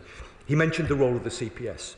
And he will understand that as a government minister, I'm incredibly limited in terms of what I can say about the CPS because they are operationally independent of government. But I think he makes a fair challenge, and of course we'll look carefully at the report's findings in this area. He also mentioned the National Security Act. And whilst I am not in any way complacent with regard to that legislation, I do think that we find ourselves in a much stronger position than was the case previously. But of course, we keep these matters under review, and along with colleagues across government, we are constantly seeking to assure ourselves that the legislative framework that is in place is fit for purpose and is appropriate. And I give him an absolute assurance that that is something that we take incredibly seriously. Finally, Madam Deputy Speaker, he mentioned the Deputy National Security Advisor. Let me take the opportunity again to pay tribute to him for the important work that he does. He is a dedicated public servant and his contribution to our national security is immense. The Government is grateful for his service, as I am sure is the whole House. But I'll look very carefully at the points that the Honourable Member has made, and we will make sure that they are properly reflected in the response he receives from the Government. Shadow Chancellor of the Duchy of Lancaster. Thank you very much, Madam Deputy Speaker. I thank the Joint Committee for their work. Their report is a damning indictment of the Government's handling of the China spy case. Not only has the investigation found, and I quote, serious systemic failures and deficiencies, it was, as the Honourable Gentleman just said, shambolic. It's found as well, surprise, surprise, that there was enough evidence to prosecute the alleged spies. The committee writes, in our view, it is plain that China posed a range of threats to the United Kingdom's national security. In our view, it is plain that, taken together, these amounted to a more general active threat to the United Kingdom's national security. Madam Deputy Speaker, the party opposite tried to blame the last government for the collapse of the case, but this investigation has exposed that that is plainly untrue. I was surprised to hear the Security Minister refer to the deficiencies of the 1911 Act. I draw his attention to paragraph 40 of the report. I think he probably should have read it before he came to this House.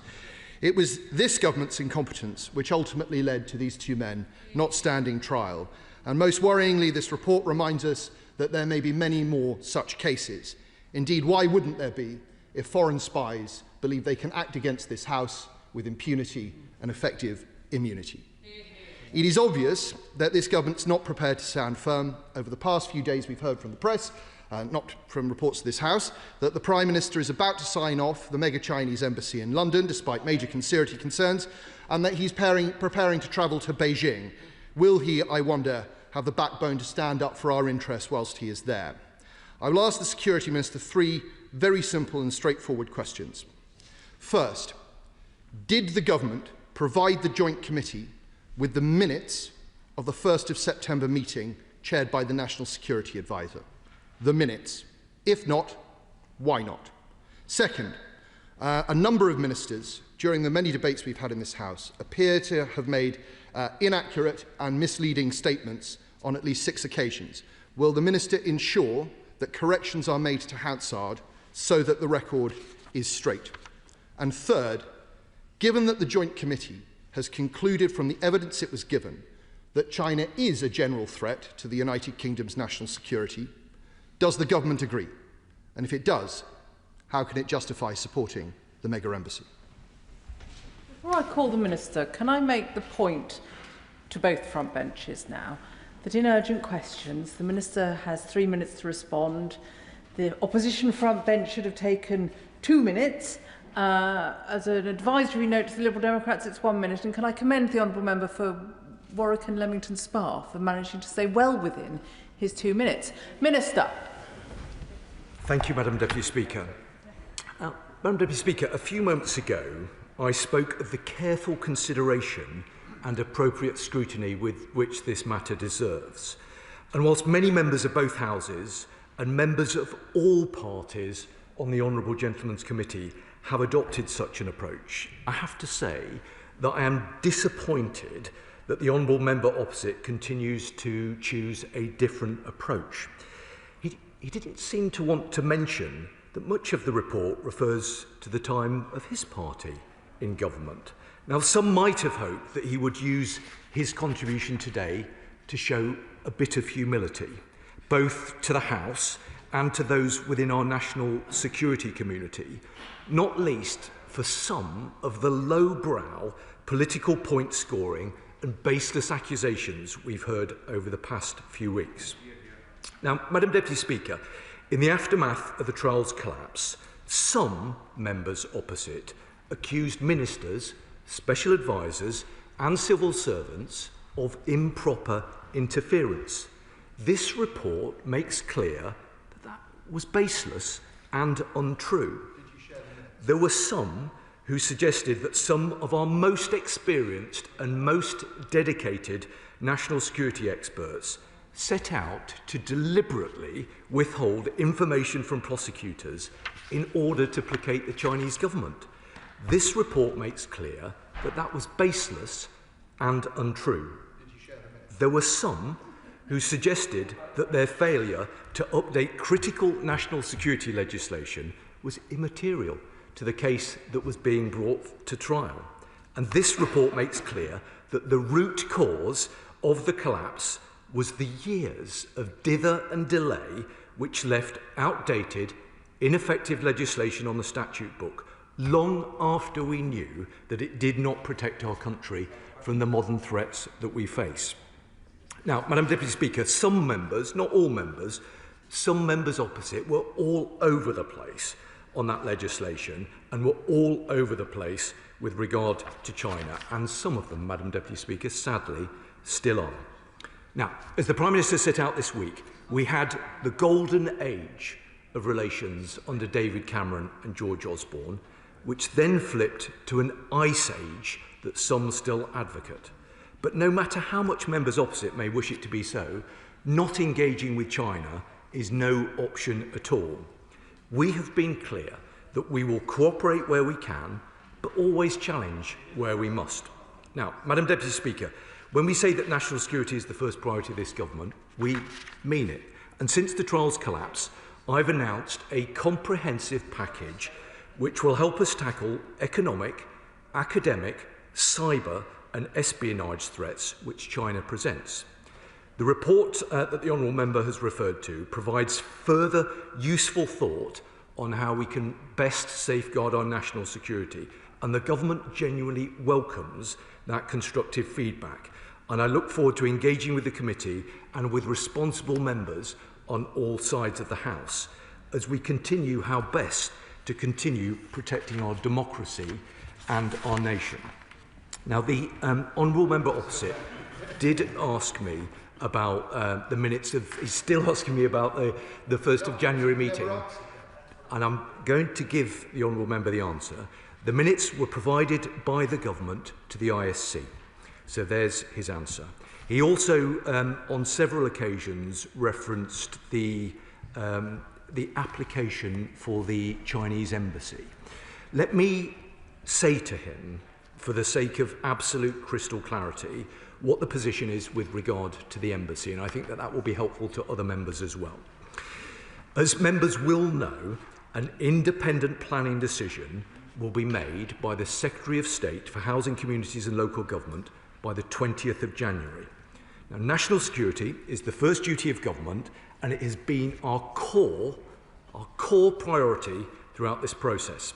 The Home Office and the Foreign Office provided views on the security implications of this bill throughout the process, and we have been clear that a decision should not have been taken until we had confirmed that those considerations had been resolved.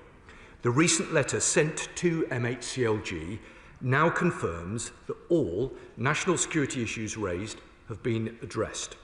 Should the planning decision be approved, the new embassy will replace the 7 different sites which currently comprise China's diplomatic estate in London. Derek Twigg. Thank you, Madam Speaker. I think, Madam Speaker, many of us are still somewhat bemused by the fact, despite the 3 witness statements, that somehow the Crown Prosecution Service thought it couldn't go ahead with prosecution. But can I say to my right honourable friend, and I welcome much of what he's said, I think it would be very useful for my honourable friends, the Chair's questions and points before, if he would agree to come back to the committee after the government responds to the committee's recommendations and report, so we could hear sort of a clear timeline for the changes that rightly need to be made. Well, I'm grateful to him. He will understand that there's nothing more I can add with regard to his first point about the CPS. In terms of his substantive point about engagement with committees of this House, let me give him that assurance.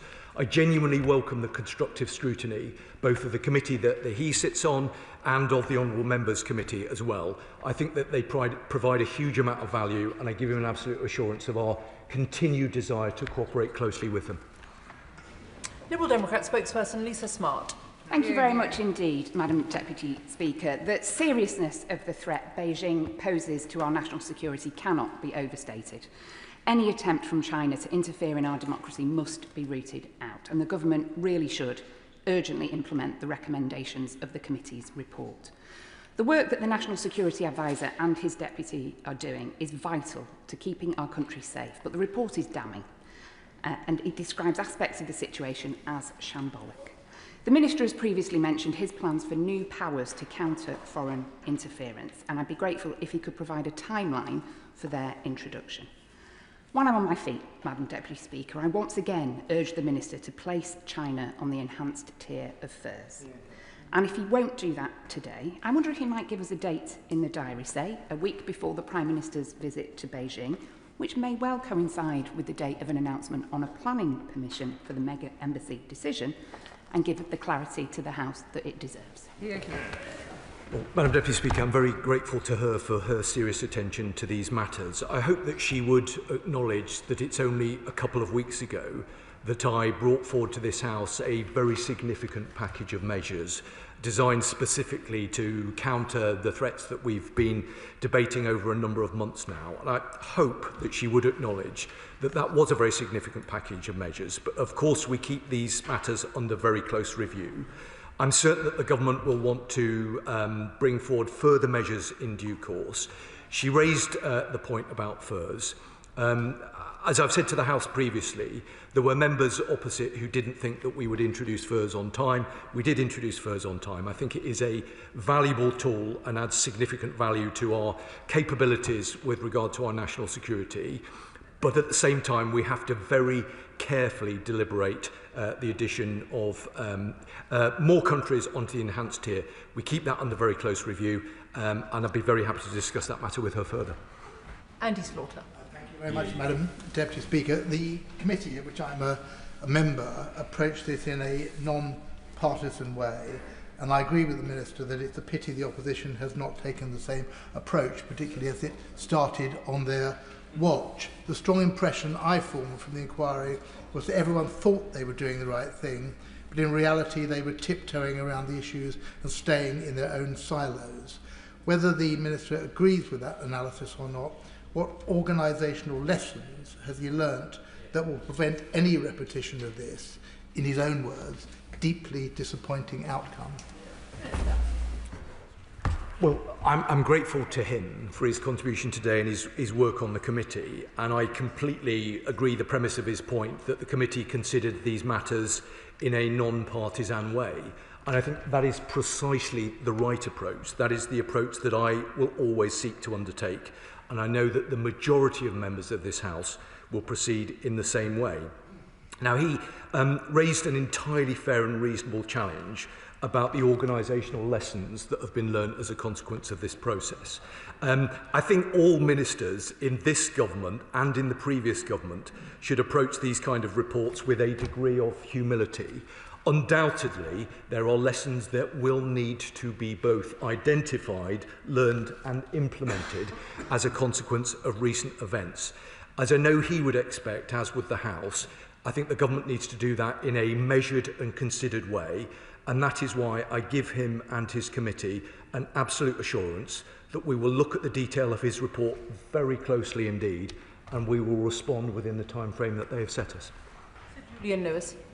Having previously read out the relevant section of the 1911 Official Secrets Act in this chamber, I am pleased that the report concludes that the decision not to prosecute under its terms flies in the face of common sense.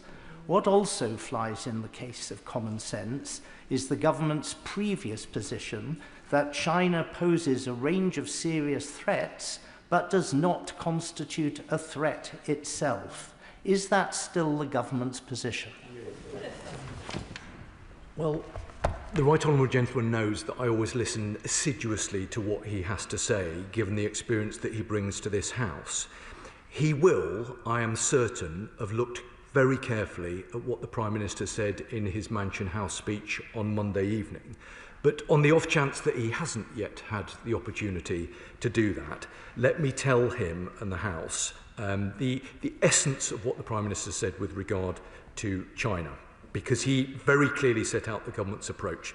He said that China poses real national security threats to the United Kingdom, but it's time for a serious approach to reject the simplistic binary choice, neither golden age nor ice age, so our response will not be driven by fear nor softened by illusion. It will be grounded in strength, clarity and sober realism. I agree with the Prime Minister, and I suspect most sensible members of this House do as well. Meg Hillier. Thank you, Madam Deputy Speaker, and I commend my honourable friend, the member for Warwick and Leamington, for steering this through his committee swiftly, sensitively and managing sensitive data. A great example of how the Select Committee corridor can really contribute to transparency for the public. And I look forward to the government's response on this. On that point, though, there are areas of sensitive matters that are not covered by the existing scrutiny committees of this House. And I hope that the Minister would, on the basis of this example, be an advocate in government for the establishment of a new committee that can cover the sensitive matters that are not currently able to have oversight because of their sensitivity. Good point. Yeah. Well, I'm grateful to her, and I completely agree with her assessment of the work that the committee has done. She's right. It is a great example of the work of a select committee that has constructively contributed a very significant amount of useful information that the government will now consider in great detail. Her second point about the creation of another select committee, I think she will understand if I say that that is above my pay grade. I would sort of gently point to the fact that the government wants to have a very good, close and constructive relationship with the ISC, and that might provide, it will be for the ISC to take a view, but that may provide a forum for further parliamentary scrutiny on those matters. Mark Pritchard. Madam Deputy Speaker, whilst I have huge respect for the Security Minister and indeed the Honourable Member for Warrington and Leamington and his committee, and I sat on that Joint Committee for National Security Strategy for 5 years, is it not the case that this statement actually raises more questions, that it is not a case of case closed, but there are questions that are still outstanding, and that is because inherent the weakness here is that the Joint Committee does not have access to classified material. Only the Intelligence and Security Committee does. Again, I sat on that committee. So having sat on both committees, there is a stark contrast between the types of witnesses that can be called and what the witnesses can actually say. So therefore, would the Minister now commit, given the earlier question, to review the memorandum of understanding between the Intelligence and Security Committee to ensure that the right questions can be asked of the right committee at the right time so that we can actually have some definitive conclusions on this whole saga? I'm grateful to him for the experience that he brings to this House, not least in terms of having sat on both of the committees that we've just been referring to. I'd, if you'll forgive me, slightly take issue with his assessment of what the report does, because the government is very clear that the report emphasises the key arguments that the government have been bringing forward over the last couple of weeks. In terms of his second point, around the MOU. He's raised that previously. I think it's an entirely reasonable point for him to raise both publicly and privately. Let me take it away and I will come back to him. Tulip Siddiq. Thank you, Madam Deputy Speaker. The Security Minister knows very well the case of my constituent, Nazanin Zaghari-Ratcliffe, who is accused of espionage by the Iranian state. In case the Minister needs a reminder, her horrifying ordeal is being dramatised on BBC iPlayer at the moment. And the one thing Nazanin has said to me constantly is that a hostage envoy would have really helped when dealing with her situation. I know this is dealing with espionage cases from the other side, but for the sake of national security, has the Minister considered a hostage envoy, which is what the Ratcliffe family keep raising with me? Well, I'm grateful to her for the contribution that she's made and the work that she's done previously. I'm joined on the Treasury bench by a Foreign Office Minister who listened very carefully to the Honourable Lady's comments and has indicated that he'd be very happy to discuss them further with her. Speaker, can I thank the Minister for his response and the way he's responding to this. I know he'll be as concerned as the rest of us around descriptions of this being the process being shambolic and the criticisms of systematic failures. Can the Minister tell us what's changed? And secondly, what's changed over the past almost 4 years? Because Russia's invasion of Ukraine changed the world profoundly and China continues to provide assistance to Russia. Madam Deputy Speaker, I think that is an entirely fair and reasonable question. So I can give him a very straight response. One of the things that has changed is that the Prime Minister, rightly in my view, conducted a machinery of government change in September, which means that the Security Minister now sits not just in the Home Office, as was the case previously, but I also now sit in the Cabinet Office. And the purpose of that machinery of government change is to ensure that we can more effectively coordinate national security policy and activity across government. It's relatively early days, but my analysis today is that that was the right move to make, and I think will enable government to make better, more informed, timely decisions in this area. But at the same time, I approach these things with a degree of humility. We will look very carefully at the findings of the report and make sure that we consider them and we look at what changes are necessary and will respond to the committee and to this House in due course. Dr Scott Arthur.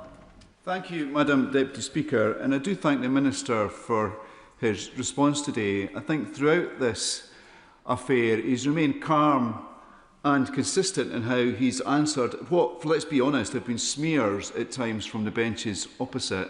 And I think the report from the Joint Committee has found them out, and that's why their benches are empty today. I think the members opposite, rather than hiding, they should be in here apologising. Absolutely.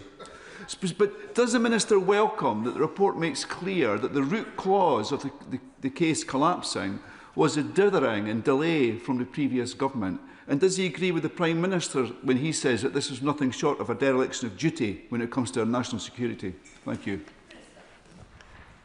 Well, I'm grateful to him for his contribution today and on many previous occasions. I mean, the essence of the point that he makes, I think, is absolutely right.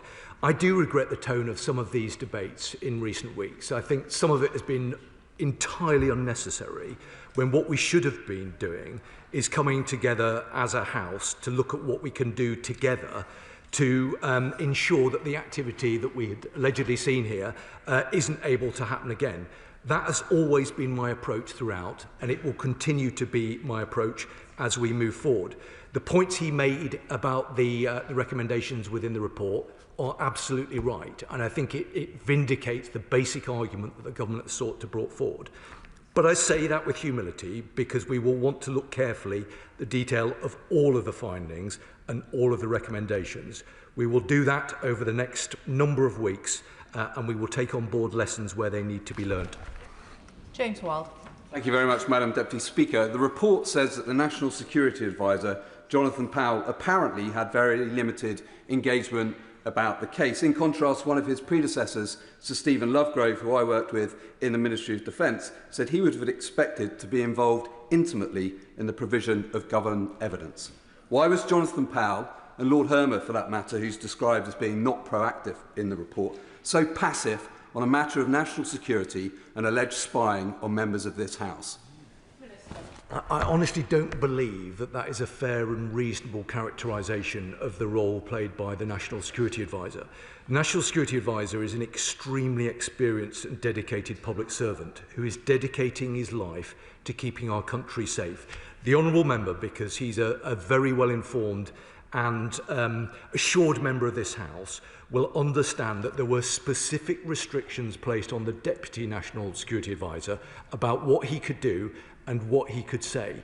Both the Deputy National Security Advisor and the National Security Advisor acted with integrity throughout this process, and I know that this House will be grateful to them for it.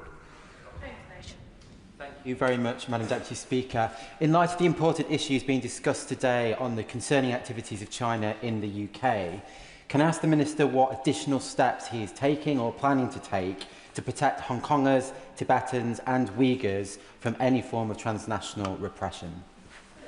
Well, I know that the Honourable Member takes a very close interest in this. I hope that he will have seen the very significant package of measures that the Government brought forward a couple of weeks ago.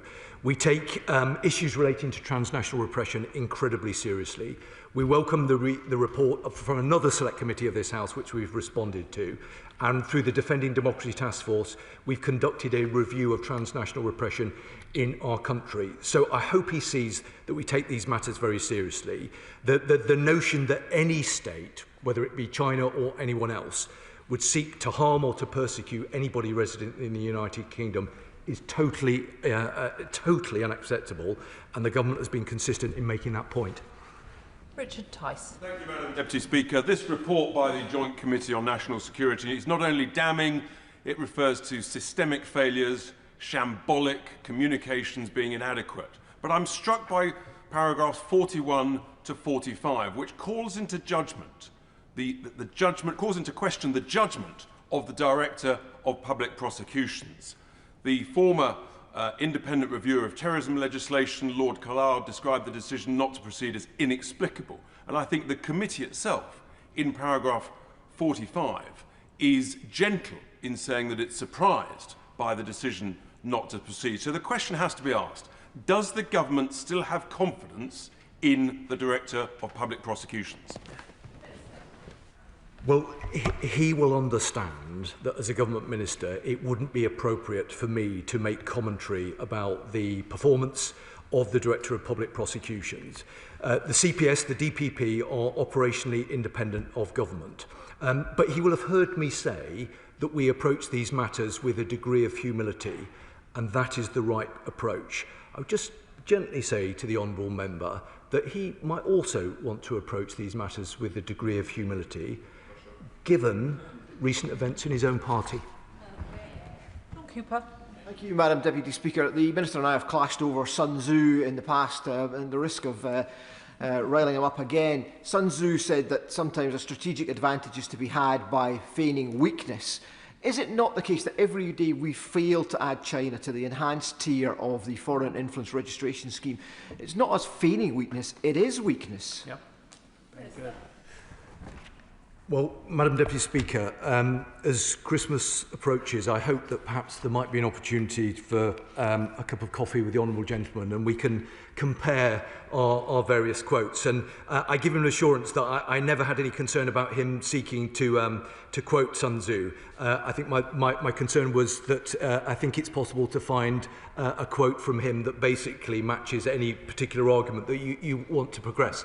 But his substantive point was about furs, and he will have heard what I've said today and previously. The Government is looking very closely at whether there should be additional countries added onto the enhanced tier.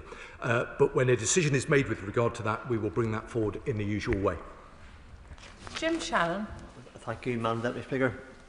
Can I thank the Minister very much, first of all, for his careful and helpful answers to the questions. Given the collapse of the recent espionage case and the findings that failures in procedure and coordination undermined the prosecution, what specific actions will the Government now take to restore confidence in parliamentary security and ensure alleged spy threats are fully investigated to pursue the course of justice so that something similar does not ever happen again? Thank you very much. Well, Madam Deputy Speaker, I'm grateful to him, as I always am. He made an important point about parliamentary security, And I hope, as a very dedicated parliamentarian, he will know that the government takes these matters incredibly seriously. That's why we're working very closely with Mr. Speaker and with this House through the Defending Democracy Task Force to make sure that we have the appropriate mitigations in place to counter the nature of the threat that we face.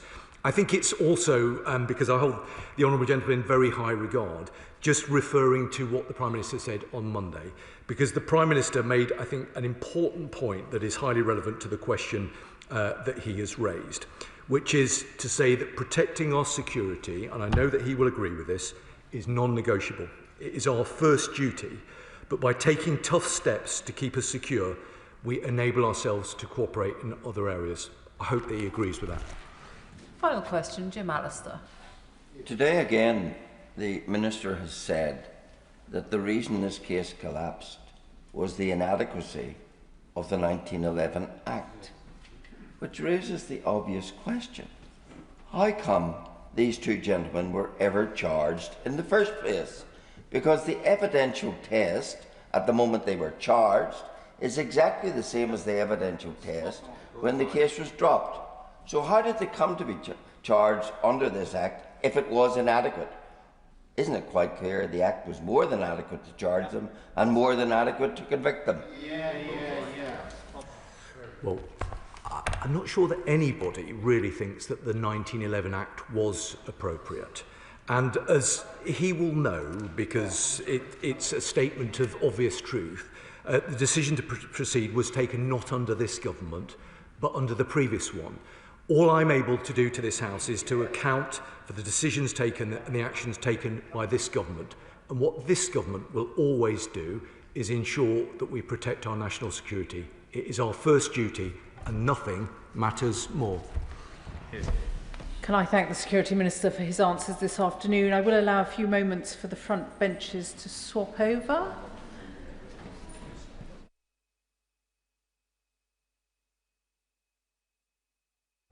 To the next business this afternoon, urgent question, Callum Miller. Thank you, Madam Deputy Speaker. To ask the Secretary of State for Foreign, Commonwealth and Development Affairs to make a statement on imminent US military strikes on land targets in Venezuela and the implications for UK foreign policy. Madam Deputy Speaker, as my honourable friend, the Minister for North America, said to the House yesterday, questions of US military action in the Caribbean and Pacific are questions for the US. The UK has not been involved in US strikes in the Caribbean. The Foreign Office currently advises against all but essential travel to Venezuela due to ongoing crime and instability. As always, our travel advice remains under regular review to ensure it reflects our latest assessments of risks to British nationals. The UK stands with Venezuelan people in their pursuit of a fair, democratic and prosperous future. Nicolas Maduro's claim to power is fraudulent. The UK continues to call on the Venezuelan authorities to publish the results of the 2024 presidential election in full. This government announced sanctions against 15 more members of Maduro's regime in January. The UK will continue to work with our international partners to achieve a peaceful negotiated transition in Venezuela, which ensures that the will of all Venezuelans is respected. Callum Miller. I'm grateful that this urgent question was granted, Madam Deputy Speaker, and to the Minister for that answer. At oral questions yesterday, the Foreign Secretary and the Minister for the Americas both stated that UK was committed to upholding international law. Last night, Donald Trump announced that US military strikes against Venezuelan land targets would, and I quote, start very soon. Does the Minister believe that such an action would be legal? Over recent weeks, the US has acted with complete impunity in the Caribbean, conducting unilateral military strikes in international waters with no due process. Let me be very clear.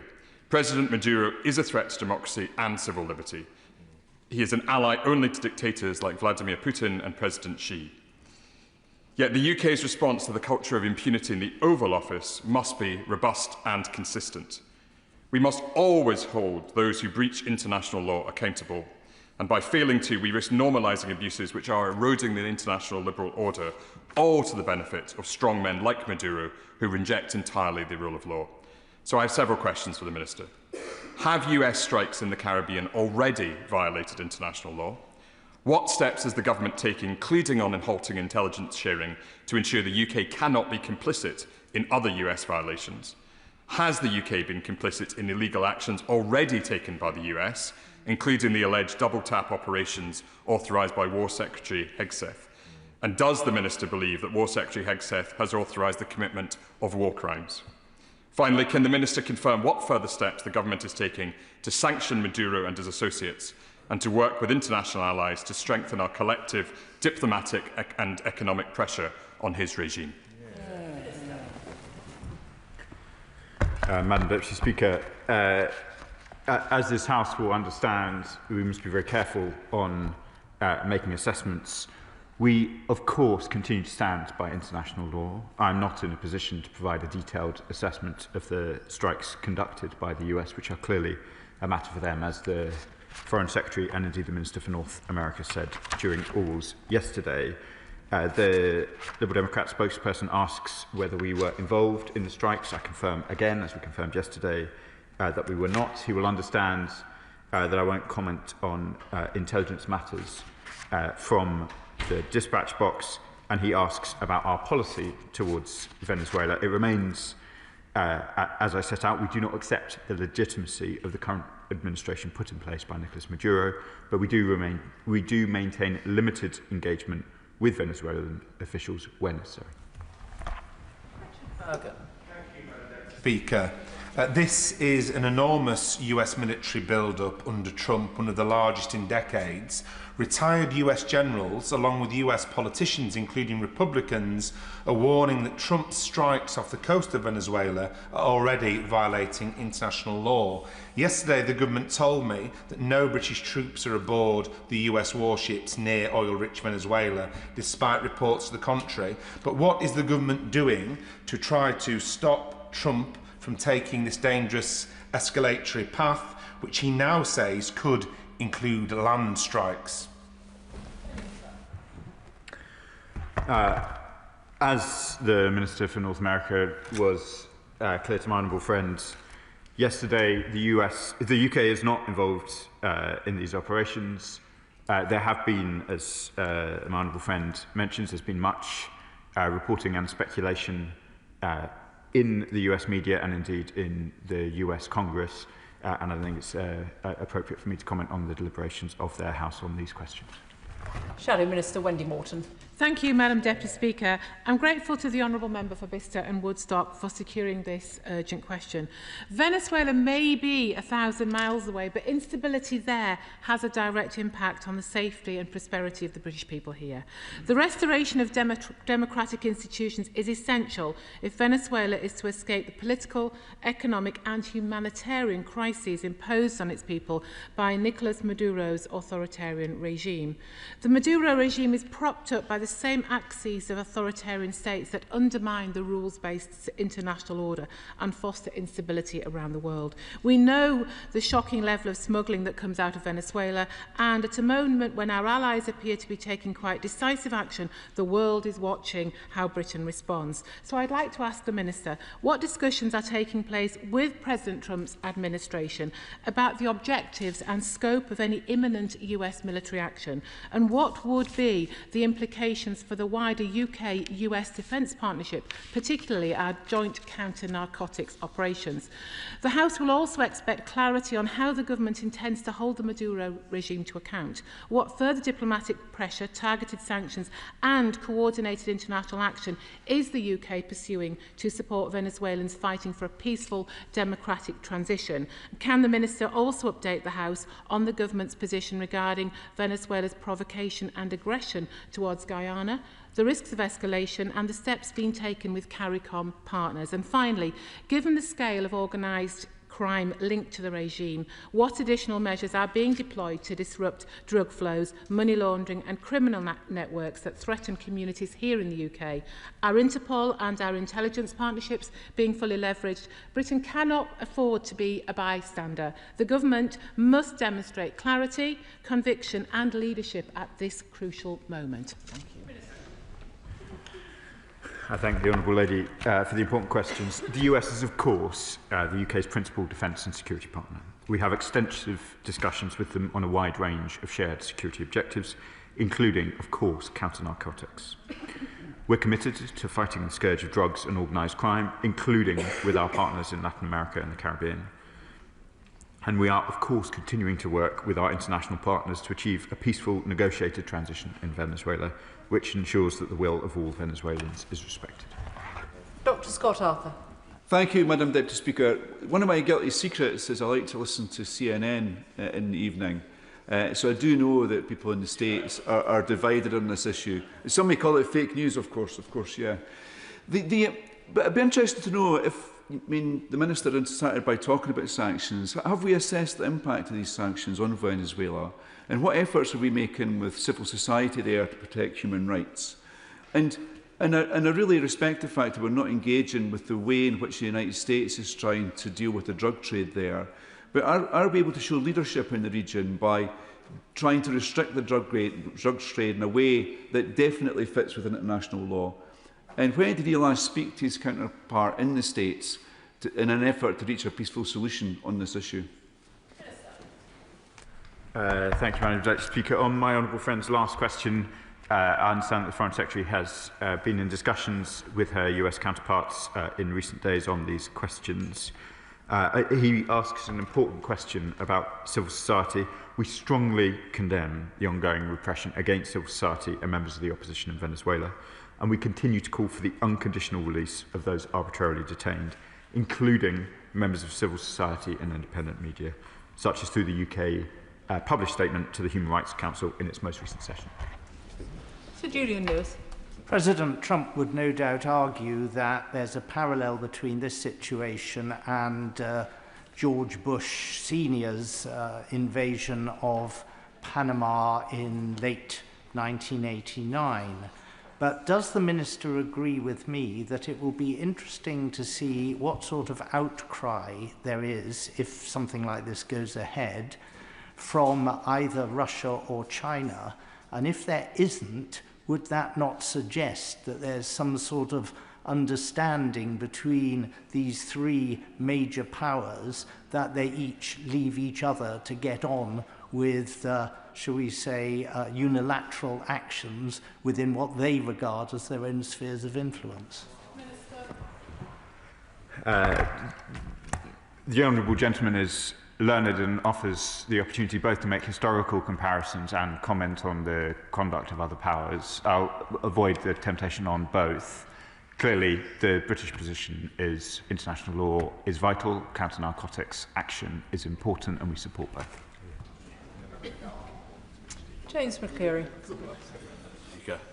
Nicolas Maduro's presidency clearly has no legitimacy after he was so roundly defeated in last year's elections and has continued to refuse to release any evidence to show that he was victorious as he claims. However, does the Minister agree with me that the presidency of Venezuela is a decision for the Venezuelan people to make in a peaceful, democratic way supported by the international community, not a decision for the US President to make under threat of military force? Madam Deputy Speaker, I'm grateful to the honourable gentleman for providing an opportunity to provide slightly fuller commentary. The UK is clear. The outcome of the 2024 presidential elections in Venezuela was neither free nor fair, and therefore Nicolas Maduro's claim to power is fraudulent. The National Electoral Council of Venezuela has not yet published the results of the elections. However, results published by the opposition appear to show Edmundo Gonzalez securing the most votes in the presidential election by a significant margin. Clearly, proper process and a free and fair election is the way to determine the leadership in Venezuela. Andrew Murison. Thank you, Madam Deputy Speaker.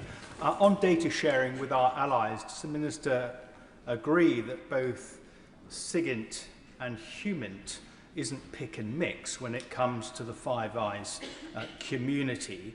And will he assure the House that we will continue to provide the information that the US needs in order to deal with Venezuelan cocaine, most of which lands up in Europe? And I need not remind the Minister that deaths in this country were up by a third in 2022, 2023.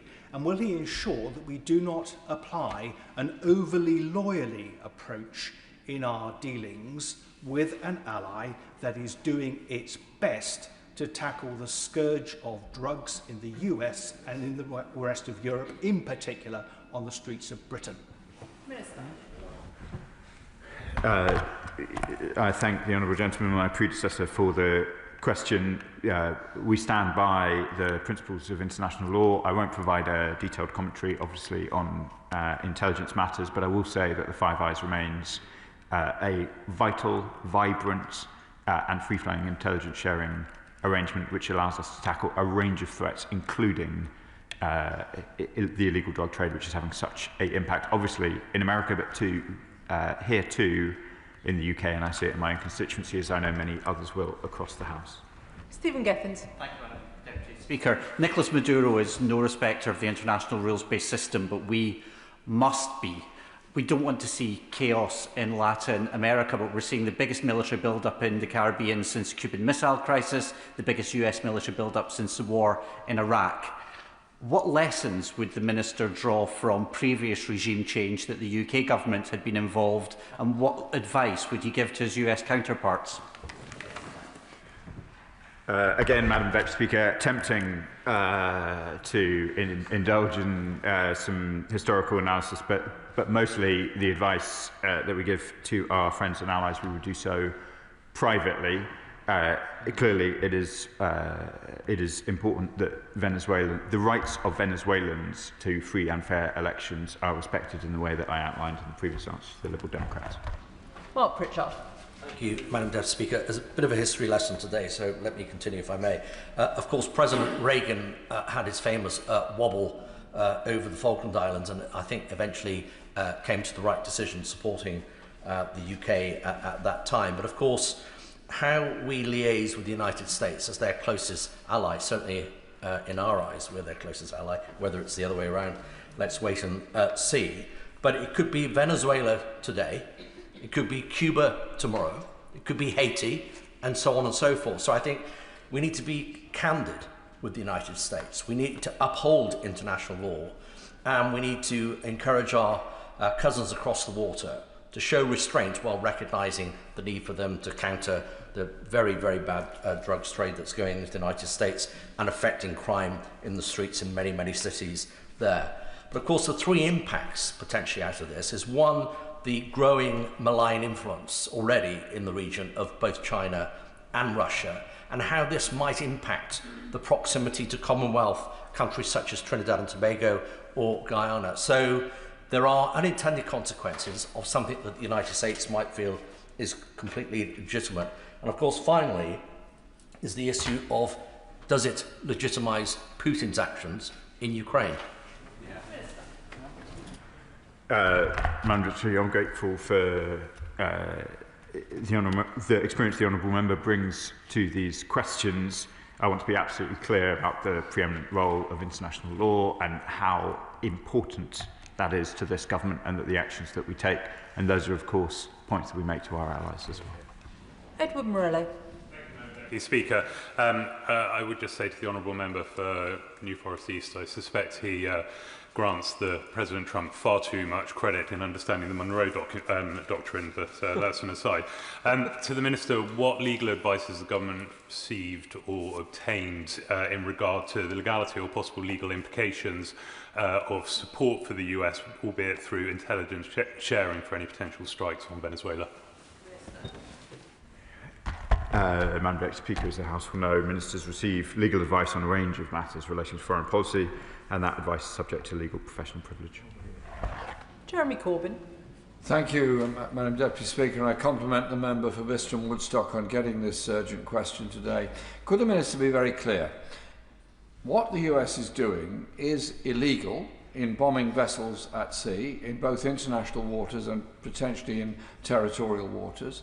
The harassment of Trinidadian fishing communities likewise, and the now threat of bombardment on the Venezuelan mainland is completely illegal within all sections of international law. Has the British government made any representations to the US on this? And what role did the British government play at the United Nations in the discussions about this? And does he accept this is an incredibly dangerous massive build-up of military force in the Caribbean that can only be dangerous not just to the people of Venezuela, but the people of every other country and island within the region. Surely there should be some move towards peace rather than allowing this military confrontation to develop. Thank you, Madam Deputy Speaker, and the Right Honourable Gentleman brings considerable experience of Latin American issues to this House. On the legal position, I don't think I have very much more to add. Clearly, there has been extensive reporting over the last few days of some specific US strikes. I want to reiterate to the Right Honourable Gentleman that they were not strikes in which the UK had any role, so we're not in a position to provide the fuller explanation that we would had we been involved, which we were not. And on his wider question about his views about build-up in the region, I think the House has heard them. Martin Wrigley. Thank you, Madam Deputy Speaker. I thank the Minister for his answers so far. Can I just reiterate on the legality of the US bombing ships that are simply accused of carrying drugs? And is the Minister willing to actually say whether he thinks that is legal or not legal in international waters? I want to be absolutely clear, Madam Deputy Speaker, the UK government stands behind international law in relation both to the law of the sea and international humanitarian law. In every forum, that is what we will stand for. I'm not in a position to make assessments on individual strikes for the reasons that I've set out, but I want to once again underline our position in relation both to IHL and the law of the sea. Final question, Jim Shannon. Thank you, Madam Deputy Speaker. Can I thank the Minister very much for his careful and thoughtful answers on an issue that concerns us greatly. Given the widespread concern about the potential for civilian casualties from these strikes near Venezuela, what assessment has been made to ensure that UK cooperation in the region does not in any way contribute to harm to civilians and remains fully consistent with our human rights obligations? Thank you. As ever, Madam Deputy Speaker, the Honourable Gentleman asks an important question in a courteous way. The prospects for the people of Venezuela must be at the heart of our deliberations. As I say, we have been engaged with civil society, where necessary, the Venezuelan government themselves, and we will continue to keep the human rights of the people of Venezuela in our hearts. Can I thank the Minister for his responses this afternoon? I'll just allow the front bench to swap over.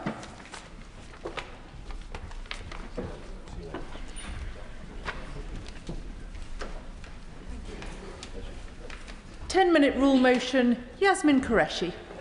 Thank you, Madam Deputy Speaker. I beg to move that leave be given to bring in a bill to make provision about the maximum noise level of fireworks which may be sold to the public, to require that the specified information about noise level is included on labelling and in the sales information for fireworks, to require the Secretary of State to review the impact of firework noises on the welfare of veterans, neurodivergent people, people with certain medical conditions, and animals. Also, to provide local authorities with powers to regulate the use of fireworks in certain circumstances and to enforce such regulation and for connected purposes. Madam Deputy Speaker, fireworks bring joy to many people, and they are an important part of celebrations. But every year, I hear same concerns from residents about the impact of loud, unpredictable fireworks going off late at night. They're not talking about organised displays. They mean sudden explosions in residential streets at 11 o'clock, midnight or later. These bangs startle children, frighten older people, distress pets and livestock, and overwhelm people with managing health conditions or traumas. The same group feels that the most children with sensory needs, older residents living alone, people with anxiety or heart conditions, and animals as well. At the moment, there's very little anyone can do about it.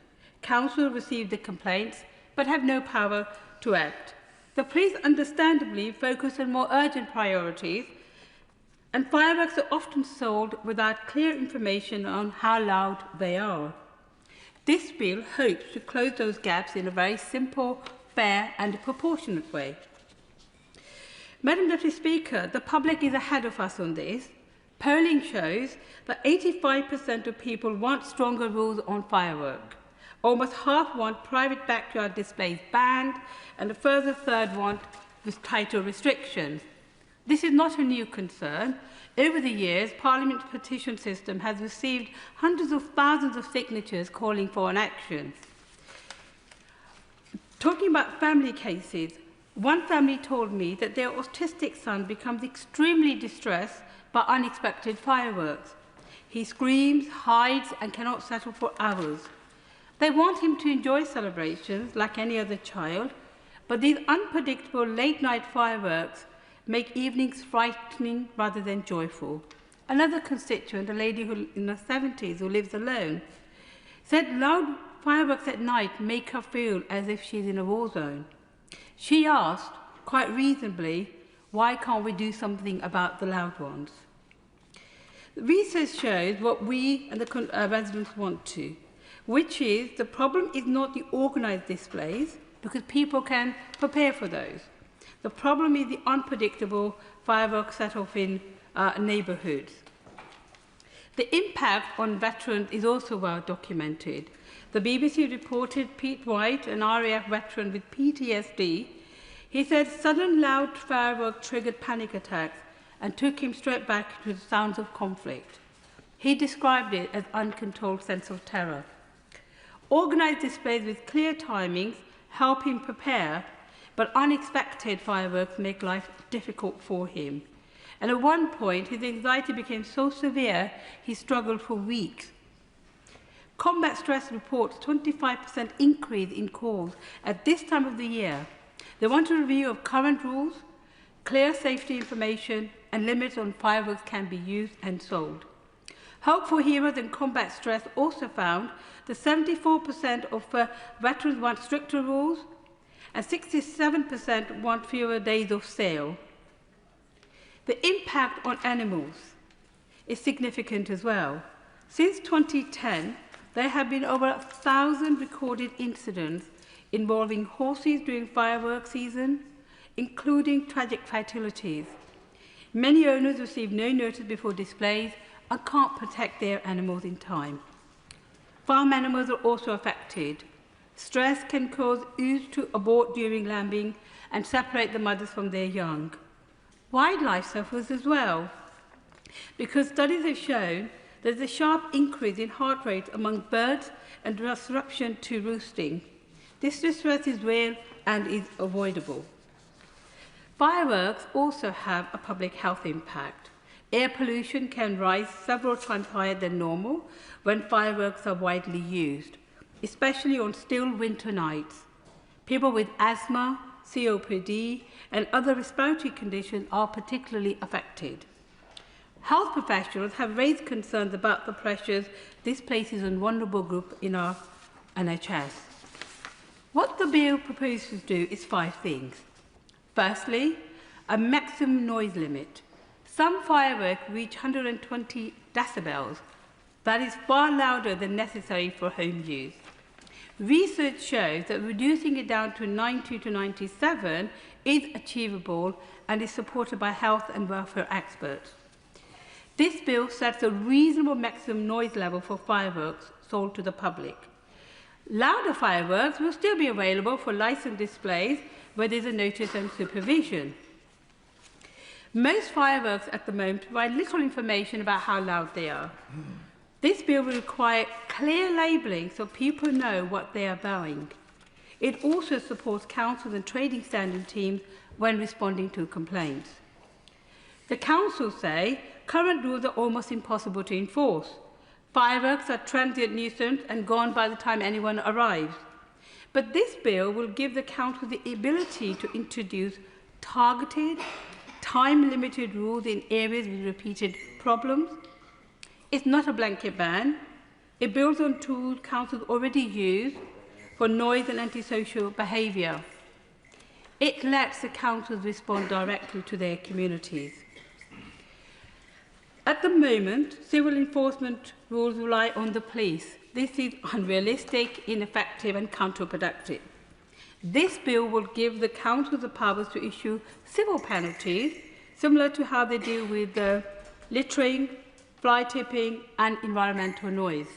It is practical, proportionate and fair. The bill also requires the Secretary of State to review the impact of firework noise on veterans, neurodivergent people, people with certain medical conditions and animals. This ensures future policies based on proper evidence. Colleagues have brought forward important proposals before. My honourable friend, the member for Bradford South, one of the deputy speakers, has focused on noise limits. My honourable friend, the member for Luton North, has focused on sales and licensing. This bill is a bit different. It focuses on community impact, late-night misuse, unpredictability, and, more importantly, council powers. These approaches complement each other, and this bill fills the missing part. In conclusion, I'm not a party pooper. I don't want to ban fireworks. I want the celebrations to continue.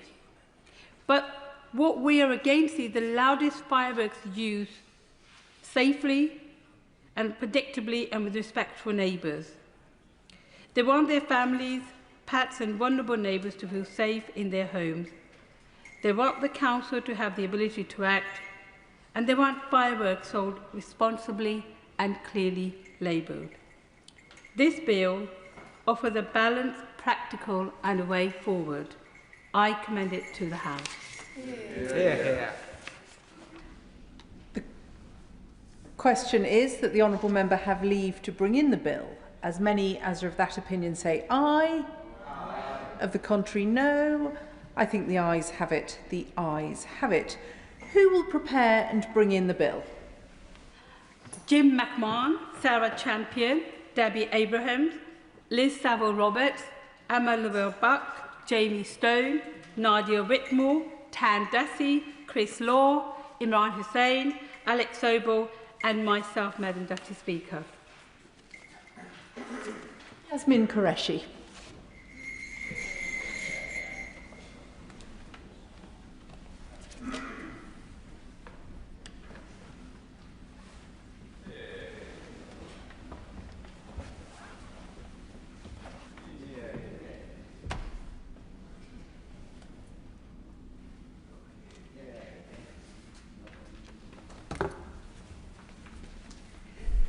Fireworks, noise control, etc. Bill. Second reading what day? 26th of January 2026. 26th of January 2026.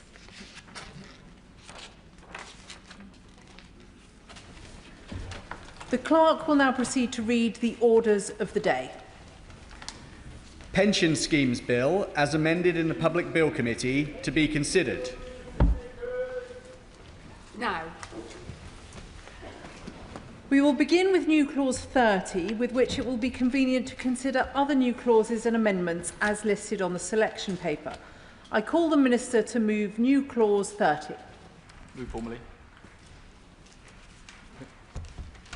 Thank you, Madam Deputy Speaker. And can I start by thanking all honourable members for their valuable contributions during the passage of the bill to date. In particular, members of the Public Bill Committee who offered line-by-line scrutiny. They have challenged the government but always done so constructively, including the Shadow Economic Secretary, the member for Wyre Forest, who is not with us today. And I think that reflects what is a broad consensus across this House that the Pension Schemes Bill is an important piece of legislation, and it is a consensus that I am very grateful for. The same consensus